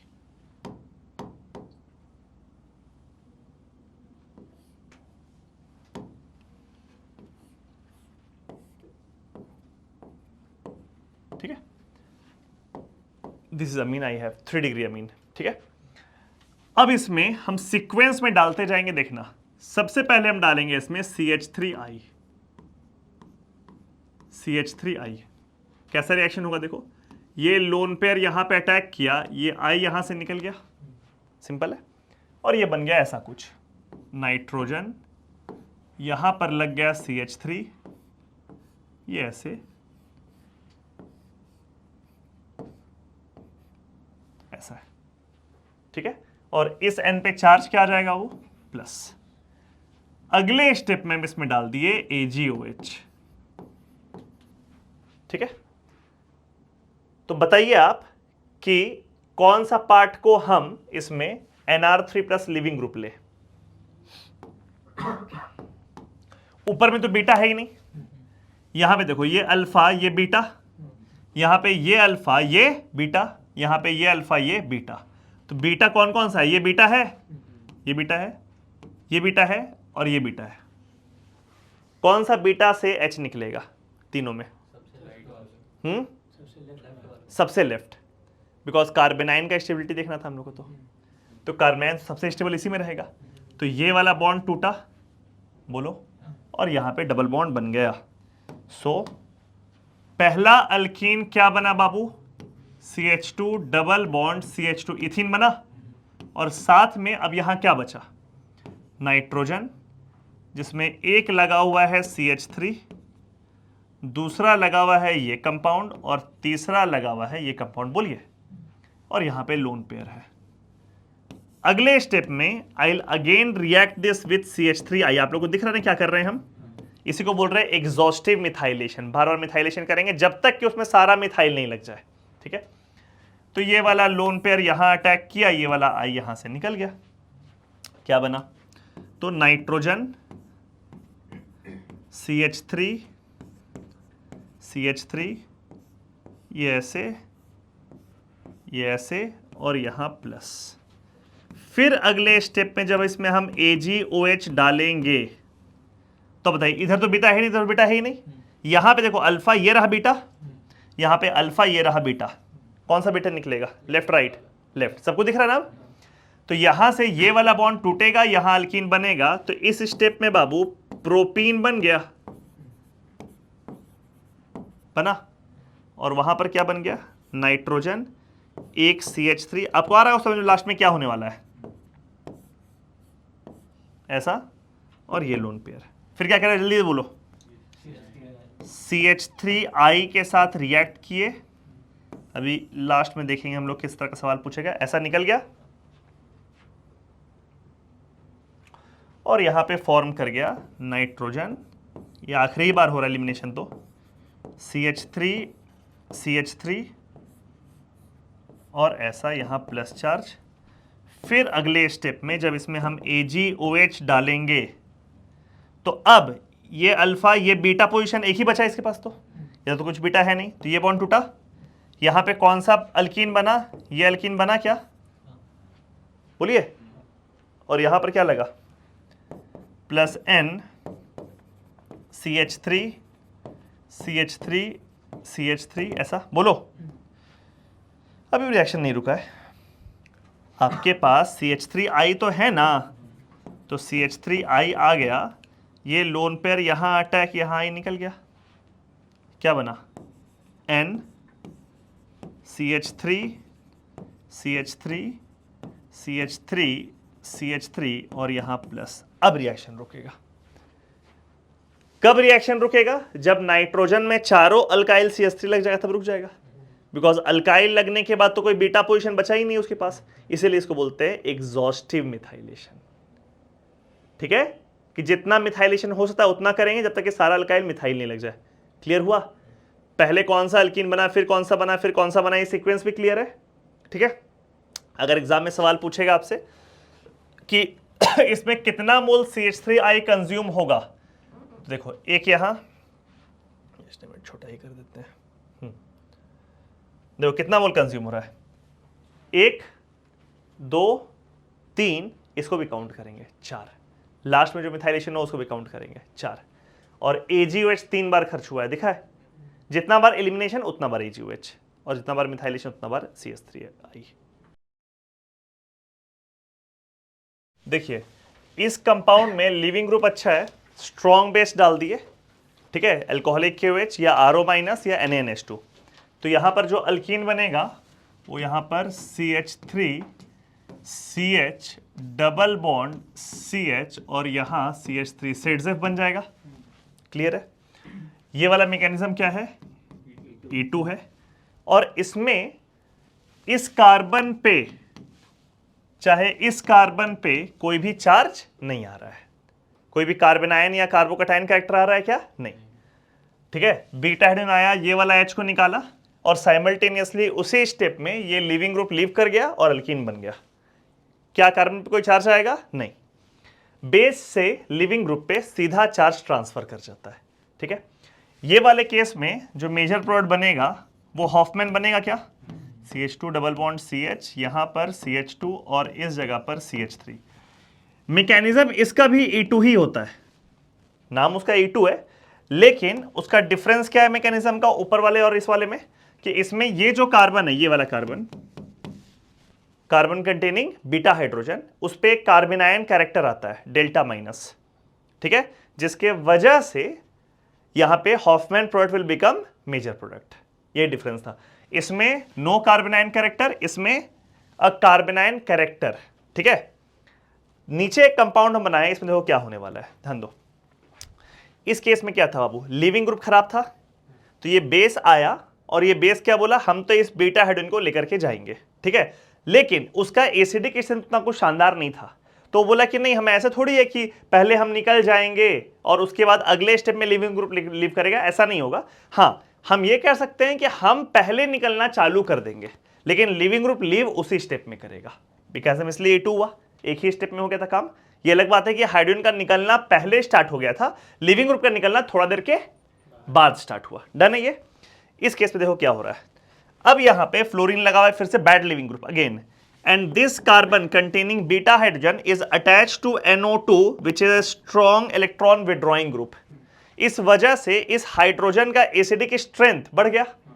ठीक है, अब ये बेस आएगा और बेस बोलेगा भाई हम तो बीटा हाइड्रोजन को निकालने के लिए आए हैं, ये जिद्दी है लिविंग ग्रुप, ये बोल रहा है कि हम लीव नहीं करेंगे। ठीक है, ये H बोलेगा हमको कोई दिक्कत नहीं है, उसको लीव नहीं करना है, मत करो, आपको हाइड्रोजन चाहिए, मेरा एसिडिक स्ट्रेंथ बहुत है, तो इस बार ये वाला H निकल जाएगा पूरा पूरा, इरेस्पेक्टिव के लिविंग ग्रुप का कैसा टेंडेंसी है, और बहुत फास्ट निकलेगा बिकॉज एसिडिक स्ट्रेंथ ज्यादा है इसका।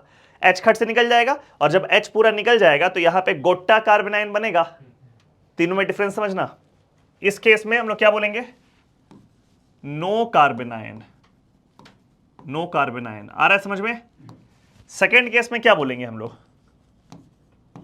कार्बेनायन कैरेक्टर। कार्बेनायन कैरेक्टर का मतलब क्या होता है? कार्बेनायन नहीं बन रहा है, सी पे डेल्टा माइनस आ रहा है, पार्शियल नेगेटिव चार्ज, तो एक कार्बेनायन तरह का चीज बन रहा है। ठीक है, और इस केस में हम लोग क्या बोलेंगे कि यहां पे प्रॉपर कार्बेनायन फॉर्म करेगा।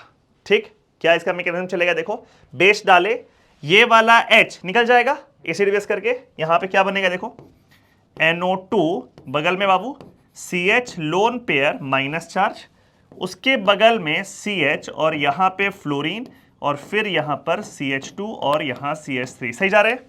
अब एक बार यहां पे पूरा गोट्टा कार्बोनाइन बन गया, अब तो फ्लोरीन को निकलना ही पड़ेगा। अरे जब डेल्टा माइनस के सामने वो निकल गया तो यहां तो बहुत आराम से निकलेगा। ये देखो ना, लोन पेयर और माइनस चार्ज इसके इलेक्ट्रॉन पेयर को पुश करेगा, ये इसके इलेक्ट्रॉन पेयर को पुश करेगा, तो यहां पे ये ऐसे करके इसको लीव करवा देगा। आया समझ में?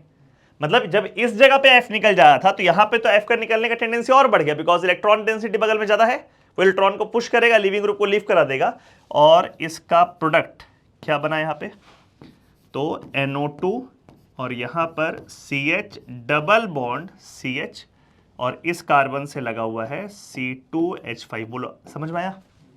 ये बना। लेकिन इस बार एक चीज क्लियर है बाबू कि ये वाला मैकेनिज्म E2 तो नहीं है, बिकॉज E2 मैकेनिज्म एक स्टेप का होता है, single step mechanism. E2 follows single step, एक ही स्टेप में बेस आएगा, बीटा हाइड्रोजन को निकालेगा और लिविंग ग्रुप लीव कर जाएगा, प्रोडक्ट बन जाएगा। इस बार 2 स्टेप हुआ है। पहला वाला स्टेप आप देखो एसिड बेस रिएक्शन है, दिख रहा है। फर्स्ट वाला स्टेप एसिड बेस है, जिसमें ये काम कर रहा है एज एसिड, बोलिए है ना, यही तो H+ निकाल रहा है, तो ये काम कर रहा है एज एसिड, और एसिड से H+ निकालने के बाद क्या बनता है, कॉन्जुगेट बेस, कॉन्जुगेट बेस, ठीक है। और कॉन्जुगेट बेस बनेगा, फिर वहां से एलिमिनेशन होकर के ये वाला प्रोडक्ट फॉर्म किया। इस रिएक्शन का नाम है E1CB। E1CB, E1CB का फुल फॉर्म क्या होगा, एलिमिनेशन 1 का मतलब molecularity is 1 and CB stands for conjugate base. इसका नाम हो जाएगा elimination unimolecular through conjugate base. Elimination unimolecular through conjugate base. अच्छा, यूनिमॉलिक्यूलर क्यों हुआ ये भी समझ लो। यूनिमॉलिक्यूलर क्यों हुआ है, क्योंकि इसमें जो फर्स्ट और सेकंड स्टेप है, ध्यान से देखना, इसमें सेकंड वाला स्टेप होता है RDS, ये पहले समझ लो। सेकंड वाला स्टेप RDS, क्यों? नॉर्मली याद रखना, एसिड बेस वाला स्टेप नॉर्मली RDS नहीं होता है, एसिड बेस न्यूट्रलाइजेशन वाला स्टेप हमेशा फर्स्ट होता है, ठीक है। और सेकंड वाले स्टेप में बैड लिविंग ग्रुप लीव कर रहा है, fluorine is a bad leaving group, वो लीव कर रहा है, तो ऑब्वियसली उसका लीव करना एक अच्छा चीज तो नहीं माना जाएगा, बहुत फास्ट तो नहीं होगा। तो जो सेकंड वाला स्टेप हुआ है वो क्या है, RDS। अब RDS वाले स्टेप में रिएक्टेंट कितना है, 1, तो यूनिमॉलिक्यूलर हो गया। काइनेटिक्स याद है, फिर से हम रिपीट करते हैं काइनेटिक्स में जो आप लोगों को बोले थे। Obviously this reaction is not an elementary reaction, this is a complex reaction. बोलो, जैसे ऊपर वाला जो रिएक्शंस है ये सब एलिमेंट्री रिएक्शन है, पहला और दूसरा है single step reaction, elementary reaction. क्या ये E1CB एलिमेंट्री रिएक्शन है? नहीं। कैसा रिएक्शन है, कॉम्प्लेक्स।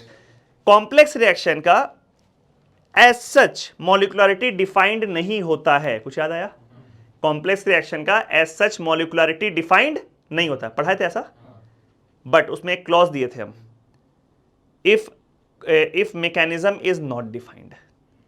अगर उसका मैकेनिज्म डिफाइंड नहीं है तो उसका मॉलिक्युलरिटी डिफाइंड नहीं होता है, बिकॉज पता नहीं चलता है कौन सा RDS है।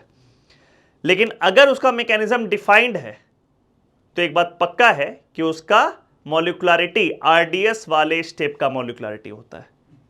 तो इसका तो मैकेनिज्म डिफाइंड है, तो इसका मॉलिक्युलरिटी क्या हो जाएगा बाबू, RDS वाला स्टेप का मॉलिक्युलरिटी उसका ओवरऑल मॉलिक्युलरिटी होगा। और RDS वाले स्टेप का मॉलिक्युलरिटी कितना है, 1, बिकॉज RDS वाले स्टेप में रिएक्टेंट कितना है, 1, तो इसीलिए यूनिमॉलिक्यूलर हो गया। क्लियर हुआ? अगर वहीं पहला वाला स्टेप RDS होता तो ये बाइमॉलिक्यूलर हो जाता, बिकॉज फर्स्ट वाले स्टेप में रिएक्टेंट 2 है, दिखा, एक तो ये सबस्ट्रेट और दूसरा बेस। लेकिन सेकेंड वाले स्टेप में कितना है, सिर्फ 1, तो इसलिए इसका मॉलिक्युलरिटी हो गया 1। यहां तक क्लियर? तो यहां पे हम लोग बोर्ड पे जो देख रहे हैं 3 मैकेनिज्म देख रहे हैं हम लोग।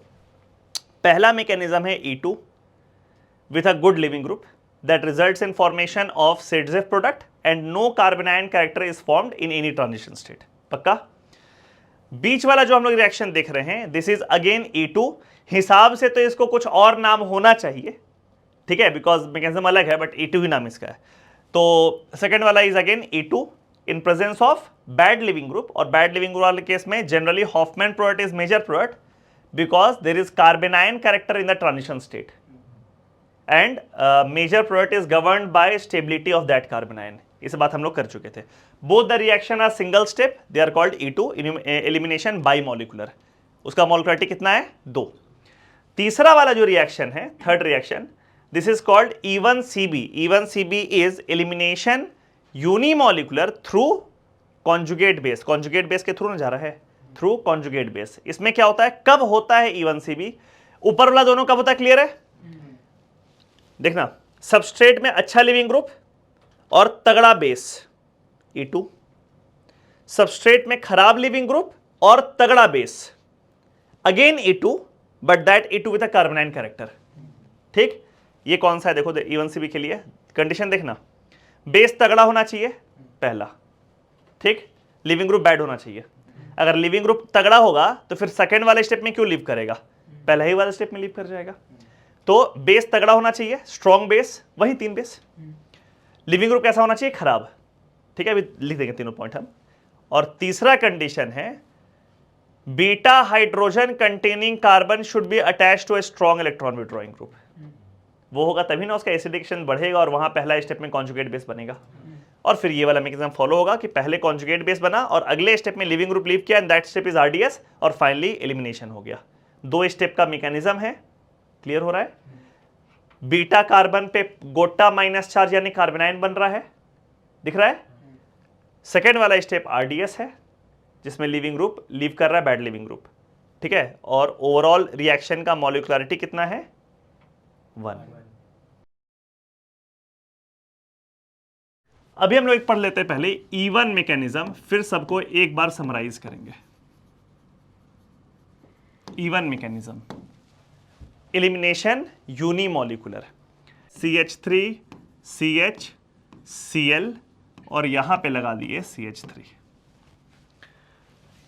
इस बार जो आप बेस लेकर के आएंगे वो वीक बेस होना चाहिए, स्ट्रॉन्ग नहीं, क्योंकि अगर स्ट्रॉन्ग लेकर के आएंगे तो हम लोग को पता है E2 हो जाएगा। बोलो, तो कौन सा बेस लेकर के आए? वीक। वीक बेस में बड़ा फेमस सा है, पानी ले आओ या अल्कोहल ले आओ। वो न्यूक्लियोफाइल भी वीक होता है और बेस भी वीक होता है। ठीक है, H2O ले आओ, CH3OH ले आओ, C2H5OH ले आओ, यानी पानी या अल्कोहल लेकर के आओ, वो कैसा है? Weak base. तो ये वीक बेस लेकर के आए। अब यहां फंडा समझना है, ये तो आप लोगों को देख के ही समझ में आ रहा है कि होने क्या वाला है। डीहेलोजिनेशन और कार्बोकटायन बनने वाला है। ध्यान से देखो, पोलर प्रोटिक सॉल्वेंट है, याद आया? अच्छा लिविंग ग्रुप है हेलोजन और दूसरा पोलर प्रोटिक सॉल्वेंट है, क्या होगा? तुरंत ये वाला Cl निकल जाएगा और यहां पे फॉर्म करेगा CH3 CH, यहां पे प्लस चार्ज और इस जगह पर CH3। पोलर प्रोटिक सॉल्वेंट के प्रेजेंस में डीहेलोजिनेशन हो जाता है अगर कार्बोकटायन 2 डिग्री या उससे ऊपर बन रहा हो। याद आया? यहीं पे अगर 1 डिग्री बन रहा होता तो ये काम नहीं होता, नहीं होता ना। अगर मान लीजिए यहां पे होता CH3 CH2OH और इसमें हम डाल दिए होते H2O, तो क्या होता? No reaction. ठीक है, यहां पे हम H2O के साथ में हाई टेम्परेचर डाले हुए हैं। ठीक है, अभी हम टेम्परेचर का भी इफेक्ट आप लोग को बताएंगे। ये कार्बोकटायन यहां पर बन गया। रीअरेंजमेंट अगर पॉसिबल हुआ तो करते, बट यहां पे पॉसिबल नहीं है। अब नेक्स्ट स्टेप में H2O आएगा and this H2O will be acting as base. ठीक है, अब यहां एक छोटा सा चीज है, देखिए, हाई टेम्परेचर पे चाहे तो H2O या ROH अल्कोहल ये काम करता है एज बेस, और लो टेम्परेचर पे यही दोनों काम करता है एज न्यूक्लियोफाइल। ठीक है, इसके पीछे रीजन जो है वो थर्मोडायनेमिक्स से हम थोड़ी देर में समझाएंगे आप लोग को कि थर्मोडायनेमिक्स से कैसे हम लोग रिलेट करते हैं कि हाई टेम्परेचर पे बेस और लो टेम्परेचर न्यूक्लियर। अभी तो याद कर लो, पहले हाई टेम्परेचर में काम करेगा एज बेस और लो टेम्परेचर में एज न्यूक्लियोफाइल। अगर यहां हीट का साइन नहीं होता ना बाबू, तो फिर ये H2O काम कर रहा होता यहां पे एज न्यूक्लियोफाइल। और क्या करता आप लोग बताओ? अगर ये न्यूक्लियोफाइल की तरह काम करता तो ये ऑक्सीजन इस कार्बोकटायन पर अटैक करता। बोलो, अगर वो न्यूक्लियोफाइल तो कार्बन पे, इलेक्ट्रॉन डिफिशिएंट कार्बन पे अटैक कर जाता। लेकिन इस बार हम क्या किए, टेम्परेचर को हाई किए हुए, तो किसकी तरह काम करेगा? As base. तो ये बेस कैसा काम करेगा? तो ऑब्वियसली कार्बोकटायन के बगल वाला जो कार्बन है उस पे जो H लगा हुआ है उसको रिमूव करके डबल बॉन्ड बनाएगा। यही काम तो डिहाइड्रेशन में हुआ था, ठीक है, आएंगे उस पर। तो यहां पर क्या करेगा ये H2O इस जगह पे कोई एक कार्बन, जैसे लेफ्ट या राइट, इस बार तो कोई कंपटीशन नहीं है, ये वाला H2O इस H को निकाल लेगा और ये यहाँ पे पाई बॉन्ड बनाएगा और इसका प्रोडक्ट बन जाएगा CH3CH डबल बॉन्ड और यहाँ पर CH2। ये क्लियर हुआ? पहले तो ये बताइए, आप लोगों को पता है कार्बोकैटायन का कोई भी रिएक्शन का हम लोग बात करें तो उसमें RDS वाला स्टेप कौन सा स्टेप होता है? कार्बोकैटायन का फॉर्मेशन वाला स्टेप होता है, यानी इसमें फर्स्ट स्टेप में RDS है। और फर्स्ट स्टेप में रिएक्टेंट कितना, ये बताओ? एक। H2O तो नाम के लिए लिख दिए हैं खाली, वो तो सॉल्वेंट की तरह काम कर रहा है फर्स्ट स्टेप में, वो रिएक्टेंट थोड़ी है। क्या H2O का कोई इन्वॉल्वमेंट है रिएक्शन में? नहीं। तो रिएक्टेंट सिर्फ कौन है? ये, ठीक है। अगर मान लो इसका नाम हम लिख दें A, तो इसका रेट लो हम क्या लिखेंगे? Rate equals to K multiplied by only A। और RDS वाले स्टेप में रिएक्टेंट अगर सिर्फ एक है तो मॉलिक्युलरिटी कितना हो गया? 1। और उतना ही तो ऑर्डर भी हो जाएगा इसका, बिकॉज पहला ही स्टेप RDS और ये रिएक्टेंट है। तो इस केस में ऑर्डर और मॉलिक्युलरिटी दोनों कितना हो जाएगा? 1, दोनों 1। पहले इसको देख लो, पूरा क्लियर हुआ क्या किए हैं? इवन मैकेनिज्म का कुछ कुछ खास बात। Let's talk about only halogen. अगर सिर्फ हैलोजन एल्काइल हैलाइड्स या हैलो अल्केन्स का बात करें हम लोग इवन में, तो क्या क्या कंडीशन है इवन मैकेनिज्म का? देखिए, E one mechanism with haloalkanes, E one mechanism with haloalkanes, condition क्या क्या है इसमें? किस किस कंडीशन पे इवन मैकेनिज्म हैलो अल्केन्स एक देगा? पहला कंडीशन, वो जो हैलोजन है वो क्लोरीन, ब्रोमीन या आयोडीन होना चाहिए, फ्लोरीन के साथ नहीं देगा। ठीक बोले? बिकॉज फर्स्ट स्टेप में अगर डीहैलोजिनेशन का बात हो रहा है फर्स्ट स्टेप में, तो यहां पे फ्लोरीन अगर रहता तो निकल जाता क्या कार्बोकैटायन छोड़ करके? पॉसिबल ही नहीं था। वो तो हम लोग पढ़ चुके हैं डीहैलोजिनेशन में, Cl निकलेगा, Br निकलेगा या I। तो पहला कंडीशन है कि halogen should be chlorine, bromine या आयोडीन, पहला कंडीशन। ठीक। दूसरा कंडीशन कि उसके निकलने के बाद जो कार्बोकैटायन बनेगा वो एटलीस्ट 2 डिग्री बनेगा। बोलिए, डीहैलोजिनेशन शुड फॉर्म 2 डिग्री और मोर स्टेबल कार्बोकैटायन, 1 डिग्री में नहीं होगा। ठीक। और तीसरा कंडीशन है कि आप जो बेस लेकर के आएंगे वो वीक होना चाहिए, क्योंकि अगर बेस स्ट्रांग हुआ तो इवन क्यों होगा? वो E2 ही कर देगा, एक ही स्टेप में बीटा हाइड्रोजन को निकालेगा और लिविंग ग्रुप को लीव करवा देगा। तो थर्ड कंडीशन है बेस शुड बी वीक। और उसमें हम लोग के सिलेबस में जो बेस हम लोग को पढ़ना है ये बेसिकली वो H2O है और ROH है। ये दो दिया रहेगा आप लोग को, तो बेस को हम लोग वीक मानेंगे और वहां पे इवन करेंगे। यहां तक क्लियर? एक आखिरी बात, ये तीनों कंडीशन के साथ अगर हाई टेम्परेचर हुआ तभी वहां पे एलिमिनेशन होगा। अगर इसमें लो टेम्परेचर आ गया तो वहां पे सब्स्टिट्यूशन हो जाएगा। बोलिए, ये क्लियर हुआ? बिकॉज अगर मान लो ये बेस के जगह न्यूक्लियोफाइल की तरह काम करता तो H2O यहां अटैक करता तो रिएक्शन कैसा होता? सब्स्टिट्यूशन, है ना? कि Cl निकला और Cl के जगह पे OH लग गया, तो वो तो रिएक्शन क्या हो जाता? सब्स्टिट्यूशन। ठीक है। उस सब्स्टिट्यूशन रिएक्शन का नाम होता SN1। और एलिमिनेशन जब हो रहा है तो इसका नाम क्या है? इवन। तो कब कब इवन रिएक्शन होगा ये क्लियर हो गया? लिविंग ग्रुप होना चाहिए अच्छा, बेस होना चाहिए खराब। ठीक है। और कम से कम 2 डिग्री कार्बोकैटायन जरूर बनना चाहिए, 1 डिग्री वाले केस में नहीं करेंगे। अब थोड़ा सा आप लोगों को समझाते हैं हम क्यों हाई टेम्परेचर पे एलिमिनेशन होता है और लो टेम्परेचर पे सब्स्टिट्यूशन, यानी कि हाई टेम्परेचर में क्यों पानी काम करता है एज बेस और लो टेम्परेचर में एज न्यूक्लियोफाइल। ठीक है, जनरल बात कर रहे हैं, देखना जैसे ऐसे लिखें CH3CH, यहां पे लिख देते हैं Lg, Lg means living group, और बगल में CH3। ठीक है, और यहां पे हम लेकर के आए न्यूक्लियोफाइल। ठीक है, और रिएक्शन कर दिया, तो क्या रिएक्शन करोगे बाबू, Lg निकल जाएगा, Lg की जगह Nu लग जाएगा, तो इसका प्रोडक्ट हम लोग क्या लिखेंगे, यहां पे हम प्रोडक्ट लिखेंगे CH3CH, इस पे क्या लगा दें Nu, और यहां पर CH3, और यहां से निकल गया लिविंग ग्रुप Lg माइनस। ये ठीक है।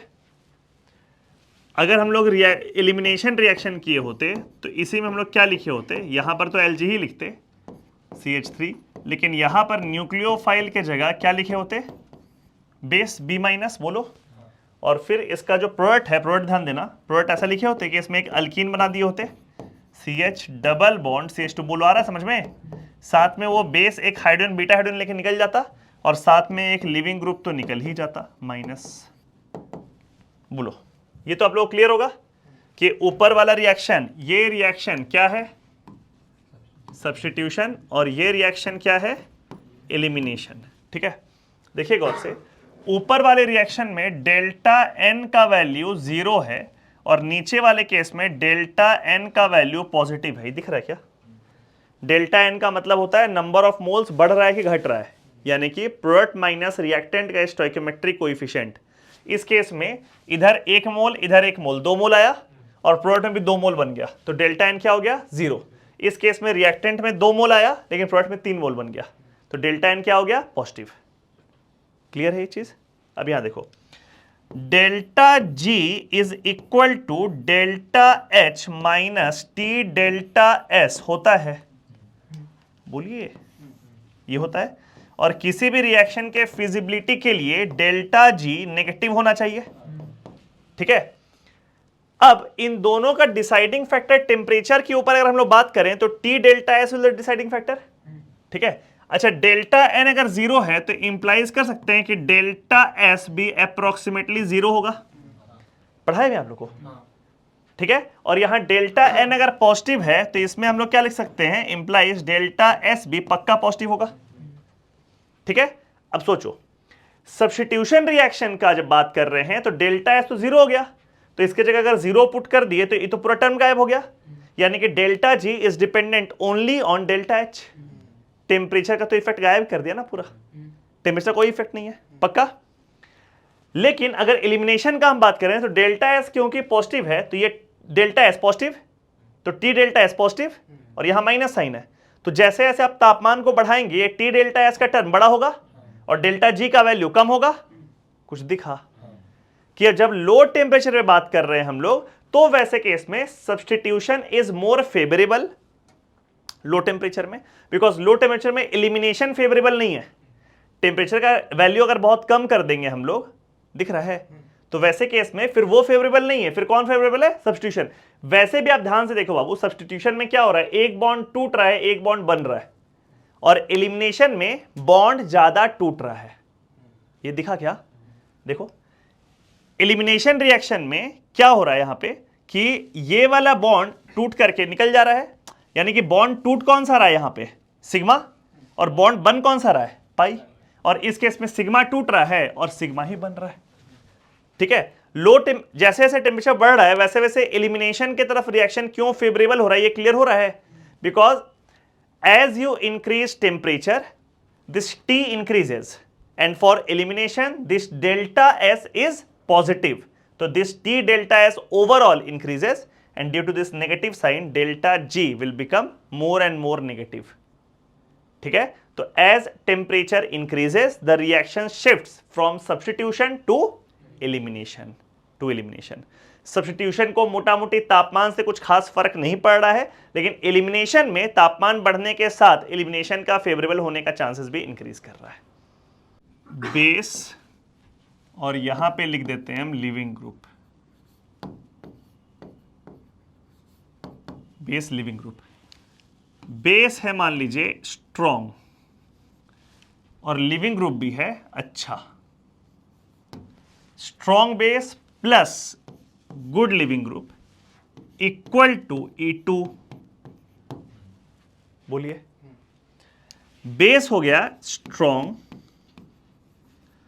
प्लस लिविंग ग्रुप है बैड, ठीक है। तो इसका मैकेनिज्म होगा आइदर E2 और E1CB।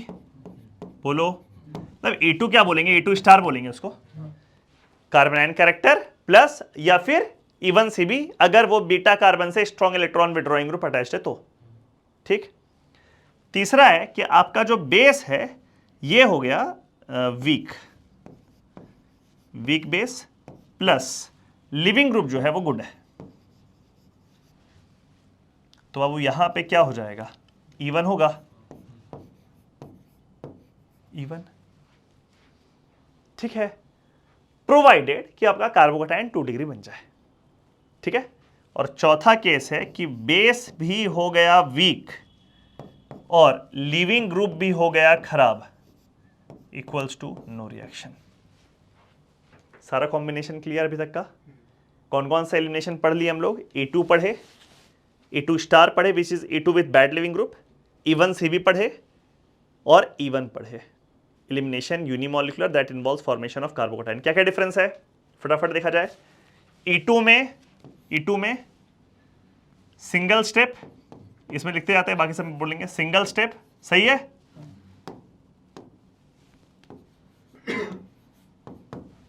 E2 स्टार में,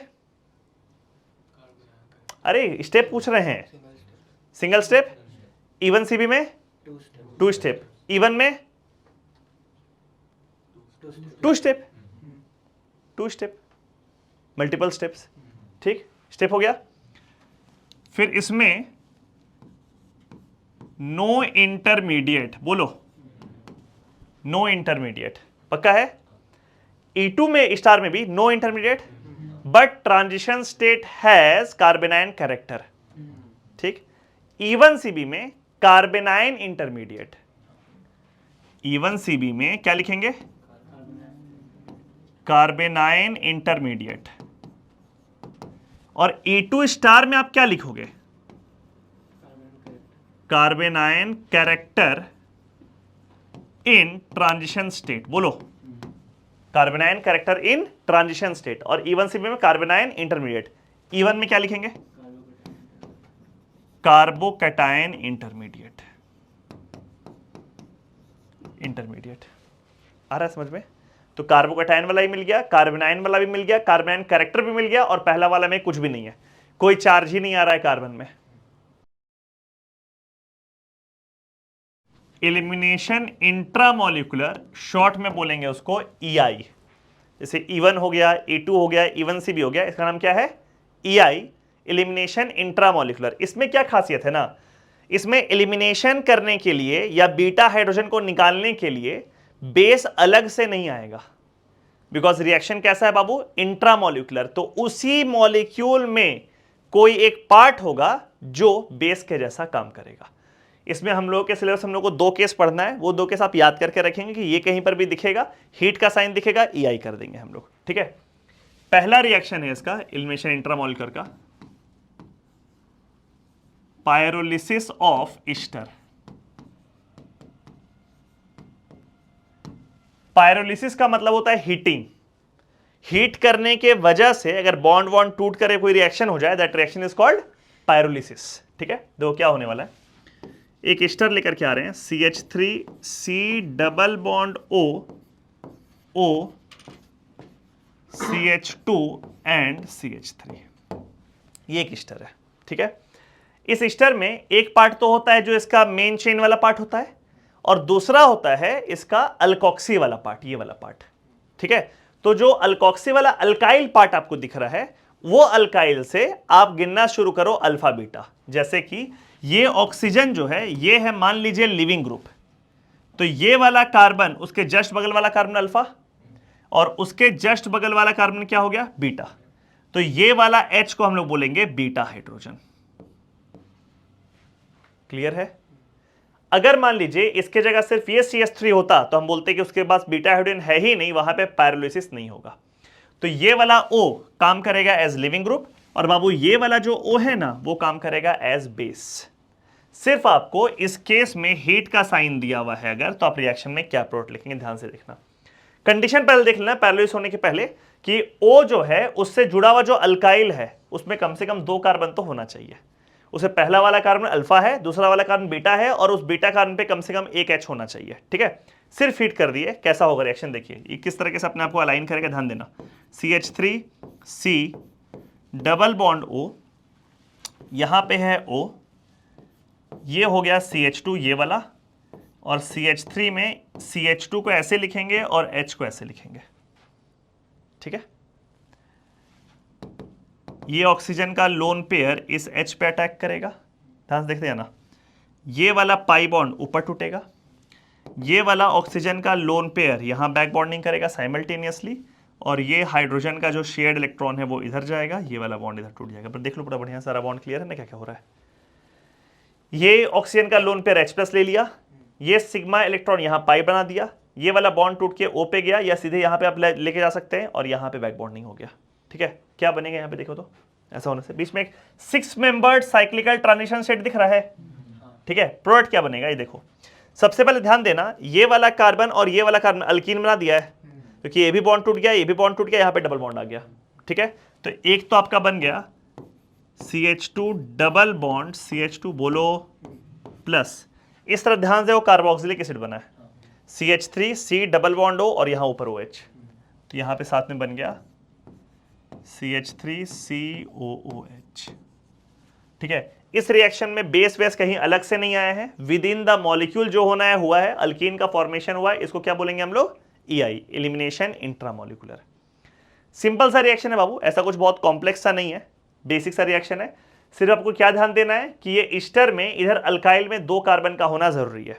अगर मान लीजिए ऐसा ईस्टर बना हुआ रहता, CH3 C double bond O OCH3, और इसको आप हीट करते, कुछ होता क्या, नहीं, क्योंकि इसमें सिर्फ अल्फा कार्बन है, उसके बगल पे कोई कार्बन ही नहीं है, तो पैरेललिस होगा ही नहीं, पक्का। अगर ऐसा होता CH3 C double bond O और यहां पे है मान लो CH2 और यहां पे है PH, और इसको आप अगर हीट कर देते हैं, अब गौर से देखना, CH2 ये वाला कार्बन अल्फा है, इसके बगल वाला कार्बन है तो सही बीटा, बट उस कार्बन के पास कोई H नहीं है, दिखा, फिनाइल रिंग है तो उस कार्बन के पास कोई H नहीं है, तो यहां भी रिएक्शन नहीं होगा। आया समझ में? तो पहला वाला जो कंडीशन, पहला वाला जो एग्जांपल है, इसमें तो बीटा पोजीशन ही नहीं है। दूसरा वाला एग्जांपल में बीटा पोजीशन तो है, लेकिन उस बीटा कार्बन पे हाइड्रोजन नहीं है। तो कंडीशन पता होना चाहिए अपने को, बीटा हाइड्रोजन का प्रेजेंस होना चाहिए ईस्टर में, तभी वो रिएक्शन होने सकेगा। ये वाला क्लियर है? सिंपल सा है, कभी ईस्टर दिख जाएगा आप लोगों को, क्या करना है, बहुत बेसिक चीज है। ये अल्फा है, ये बीटा है, अल्फा और बीटा के बीच में बना दो पाई बॉन्ड, अल्कीन बन के निकल गया, बन गया, और इधर वाला जो पार्ट है वो कार्बोक्सिलिक एसिड बन के निकल जाएगा। Done, easy. अब इसमें कुछ कुछ वैरायटी लेकर के आ रहे हैं, आगे बढ़ाएं। देखिए, अगर ये ऐसा होता CH3 C double bond O CH CH3 CH2 CH3, और इसको हम हीट कर दिए। अब यहां पे देखिए, O से जुड़ा हुआ पहला कार्बन अल्फा लिख दिए, बीटा यहां पर भी लिखेंगे या यहां पर भी लिखेंगे, ठीक है। अब आपके पास बीटा निकालने का 2 ऑप्शन है, ऊपर वाले से भी निकाल सकते हैं, नीचे वाले से भी निकाल सकते हैं, ठीक है। किससे निकालेंगे बीटा? तो बाबू इस बार हम लोग जो है, हम लोग इस केस में, इस एग्जांपल में सेडजेफ हॉफमैन की तरफ नहीं जाएंगे, हम लोग जाएंगे ये जो ट्रांजिशन स्टेट बन रहा है ना, ये देखो बहुत क्लमजी बन रहा है, बहुत ज्यादा इसमें स्टेरिक क्राउडिंग है, दिख रहा है। तो आपका बीटा हाइड्रोजन हम वो वाला निकालेंगे जिसमें कि स्टेरिक क्राउडिंग कम है। ध्यान देना, अगर ये वाला पोर्शन पूरा अल्काइल है R, if this is like CH3 C double bond O, और यहां पे कैसा है बाबू, OR है, ऐसा है, तो फिर उस केस में अगर 2 बीटा पोजीशन है तो हम लोग क्या करेंगे, less sterically crowded beta H will be removed. ठीक है, अगर सिंपली एक R है, अल्काइल ग्रुप लगा हुआ है, तो जहां पे स्टेरिक क्राउडिंग कम है उस बीटा हेड को निकालेंगे, विल गेट मेजर प्रोडक्ट। तो बताओ किसको निकाले, ऊपर के नीचे? ऊपर वाला। तो ये वाला बॉन्ड तोड़ देंगे, बोलो ये बन जाएगा कार्बोक्सिलिक। उसको हम नहीं बना रहे बिकॉज वो एक्चुअली हम लोग का इंपॉर्टेंट प्रोडक्ट नहीं है, इंपॉर्टेंट प्रोडक्ट अल्कीन है। और अल्कीन में ये अल्फा ये बीटा के बीच में जो हम लोग अल्कीन बना देंगे तो कैसा प्रोडक्ट बना, CH2 double bond CH single bond CH2 और यहां पर CH3। ये क्लियर हुआ, समझ में आया? अगर अल्काइल हुआ तो सीधे स्टेरिक क्राउडिंग हम लोग देखेंगे।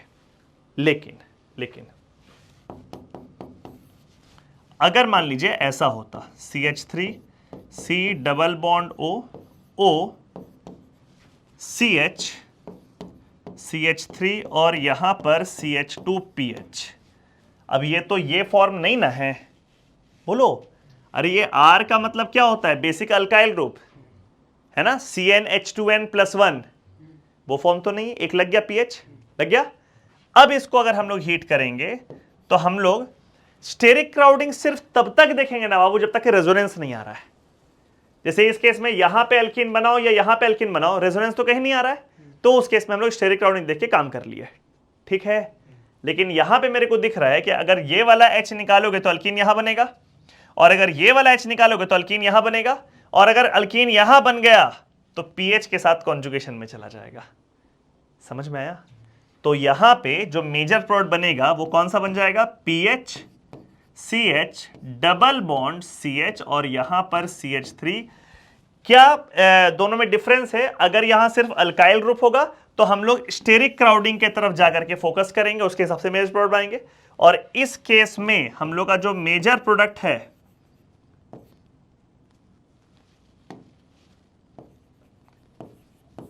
वो कॉन्जुगेशन या रेजोनेंस गवर्न्ड है। क्लियर हुआ? दोनों चीज क्लियर है। कोई अगर बोलेगा सिंपली केस में हॉफमैन बनेगा कि सेट से, तो वैसे तो हम लोग बोलेंगे हॉफमैन। ये हॉफमैन है ना, बिकॉज नॉर्मली हम लोग जो भी बात करते हैं वो तो हम लोग जनरल बात करते हैं ना अल्काइल लेकर के। तो अल्काइल लेकर अगर बात करेंगे तो प्रोडक्ट कैसा बन रहा है, Hofmann. But this is kind of exception कि अगर कॉन्जुगेटेड अल्कीन बन रहा हो तो फिर हम लोग ज्यादा स्टेरिकली क्राउडेड वाला बीटा एच को भी निकाल सकते हैं, लेकिन ध्यान रखना कि अल्कीन जो है वो कॉन्जुगेशन में होना चाहिए। अल्कीन के स्टेबिलिटी में नंबर 1 फैक्टर कॉन्जुगेशन आता है, उसके बाद क्या आता है, अल्फा एच आता है। इस बार ना अल्फा एच डिसाइडिंग फैक्टर नहीं होगा। जैसे इस केस में यहां बनाओ चाहे यहां बनाओ, difference will be alpha H. Alpha H के हिसाब से प्रोडक्ट बनाना, वहां पे क्राउडिंग देख लेना। लेकिन अगर मान लो कॉन्जुगेशन आ रहा होगा फिर कॉन्जुगेशन को जिता देना। समझ में आया? क्लियर? तो EI मैकेनिज्म हम लोग क्या क्या सीखे,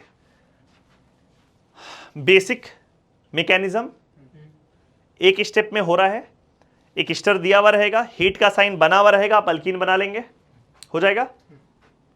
कौन सा स्टर पायरोलिसिस नहीं करेगा, जिसके पास बीटा पोजीशन ही ना हो या बीटा हाइड्रोजन ना हो, ठीक है। और दूसरा कि इसमें अगर 2 बीटा पोजीशन है तो मेजर प्रोडक्ट क्या होगा, अगर अल्काइल ग्रुप है O से लगा हुआ तब तो आप less sterically crowded beta hydrogen को निकालो और मेजर प्रोडक्ट बनाओ। लेकिन अगर अल्कीन जो बनेगा उसमें कॉन्जुगेशन आ सकता है तो फिर पहला वाला जो रूल है वायलेट हो जाएगा और कॉन्जुगेशन वाला प्रोडक्ट बनेगा। यहां तक क्लियर? और अब आखिरी बात इस रिएक्शन का, क्योंकि एक ही स्टेप में ये घूम करके जाके O पे अटैक कर रहा है, सेम स्टेप में ये ऑक्सीजन क्या है, बेस की तरह काम कर रहा है, H को ले रहा है और यहां से लीव कर रहा है ये वाला लिविंग ग्रुप। इसको बोलते हैं हम लोग सिन एलिमिनेशन। एंटी एलिमिनेशन होता है जब लिविंग ग्रुप और बीटा हाइड्रोजन एक दूसरे के अलग अलग प्लेन में हो। अब बताइए अगर ये वाला हाइड्रोजन और ये वाला लिविंग ग्रुप अलग अलग प्लेन में होगा तो ऐसे घूम के सेम साइड से अटैक कर पाएगा क्या? इंट्रामोलिकुलर होने के लिए तो आपको सेम साइड पे होना पड़ेगा। तो इसको हम लोग क्या बोलते हैं, कौन सा स्टीरियोकेमिस्ट्री ये फॉलो करेगा, EI। इसमें इसको बोलते हैं हम लोग सिन एलिमिनेशन। सिन एलिमिनेशन का मतलब क्या हो गया कि beta hydrogen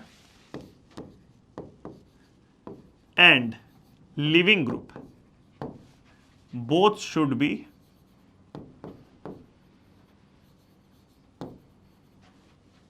in same plane, दोनों एक ही प्लेन में होना चाहिए। जैसे अगर मान लीजिए एक कंपाउंड हम लेकर के आए, ध्यान देना, ऐसा है O C double bond O CH3, तो ये O से लगा हुआ अल्काइल है, ठीक है। और यहां पे हम लगा दिए आउट ऑफ द प्लेन में CH3, और यहां पर भी हम लगा दिए आउट ऑफ द प्लेन में CH3, और अब इसको हम हीट किए। गौर से देखो, इसमें कोई रिएक्शन नहीं होगा। दिखा क्या बाबू, ये O लिविंग ग्रुप है, तो आपका ये वाला जो बीटा हाइड्रोजन है ये तो इनसाइड द प्लेन हो गया, तो सेम साइड होना चाहिए था। ये वाला भी beta hydrogen inside the plane हो गया, सेम साइड होना चाहिए था, ठीक है। दोनों साइड में से कोई भी एलिजिबल नहीं है तो कोई रिएक्शन नहीं हुआ। वही अगर किसी एक तरफ भी मेरे को अगर मिल गया होता तो रिएक्शन कर देते। मेजर माइनर बाद में देखेंगे, जैसे OC double bond O CH3, देखना बढ़िया से। अब अगर ऐसा हो गया होता कि इस तरफ हम लिख देते आउट ऑफ द प्लेन में CH3, और इस तरफ हम लिख देते इनसाइड द प्लेन में C2H5, ठीक है। तो भाई ये इस O को तो मन है कि हम less sterically crowded beta H को निकालें। अब ये वाला कार्बन पे H और ये वाला कार्बन पे H, ज्यादा क्राउडिंग कहां पर दिख रहा है आप लोगों को? ज्यादा क्राउडिंग तो यहां पर दिख रहा है, बोलो। इस केस में ये जो H है, इस H में क्राउडिंग ज्यादा है, बल्कि ग्रुप है, इसमें क्राउडिंग कम है। लेकिन ये वाला H एलिजिबल थोड़ी है, ये तो H इनसाइड द प्लेन है, ये H आउटसाइड द प्लेन। सेल मिशन में ये वाला है, तो ये वाला निकलेगा ना, बोलो। और ये अगर निकल गया और यहां से बॉन्ड टूटा, तो on heating the major product formed will be, ये 6 मेंबर्ड रिंग बाबू अल्कीन यहां बन जाएगा, ये CH3 यहीं रह जाएगा आउट ऑफ द प्लेन, और ये वाला CH3 प्लेन में आ जाएगा। देखो तो कम C2H5, देखिए तो प्रोडक्ट क्लियर हो रहा है क्या?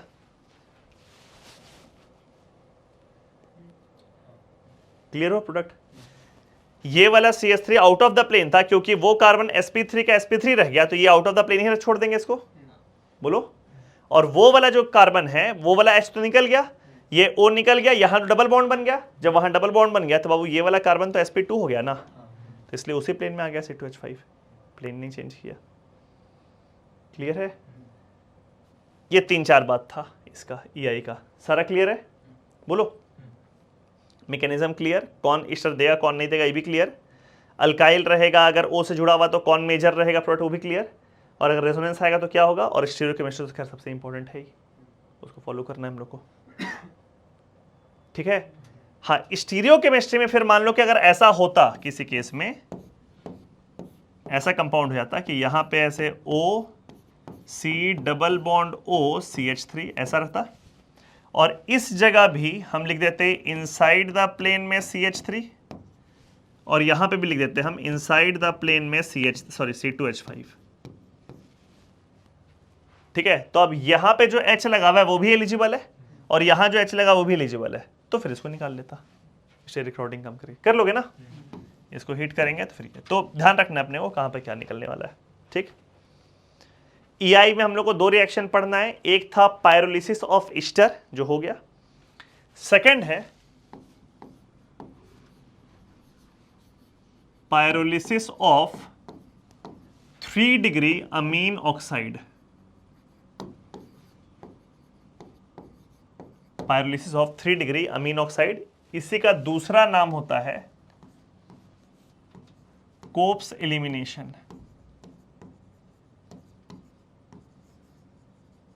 3 डिग्री अमीन ऑक्साइड, शॉर्ट में इसको बोलते हैं कोप्स एलिमिनेशन। 3 डिग्री अमीन ऑक्साइड बोलते किसको है?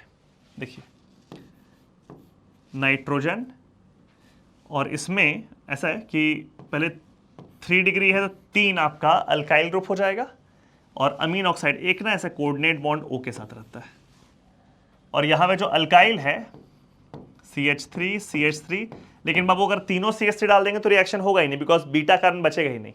तो एक यहां पे CH2, फिर यहां पर CH3, ठीक है। तो यहां पे अगर ये वाला बॉन्ड टूटता है तो ये अल्फा बोलो, और ये वाला बीटा, ठीक है। तो अगर ये ऐसा भी लिख सकते हैं हम लोग, या जनरली जो हम लोग यूज करते हैं वो हम लिख देते हैं ये बॉन्ड ऐसे रहता है, यहां पे प्लस रहता है और यहां पे माइनस, ये रहता है, ठीक है।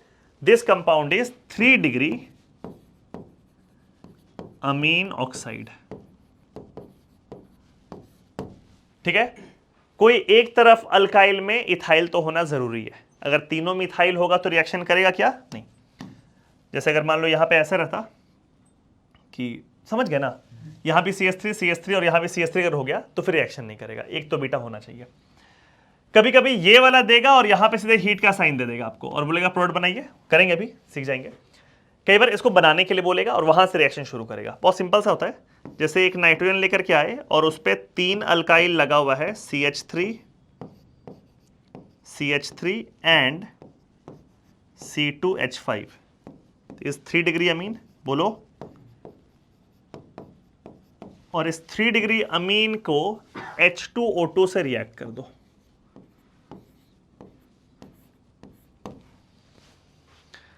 तो ये बन जाता है 3 डिग्री अमीन ऑक्साइड और साथ में H2O, मतलब एक O निकल करके कोडेड बॉन्ड बना देता है इसमें।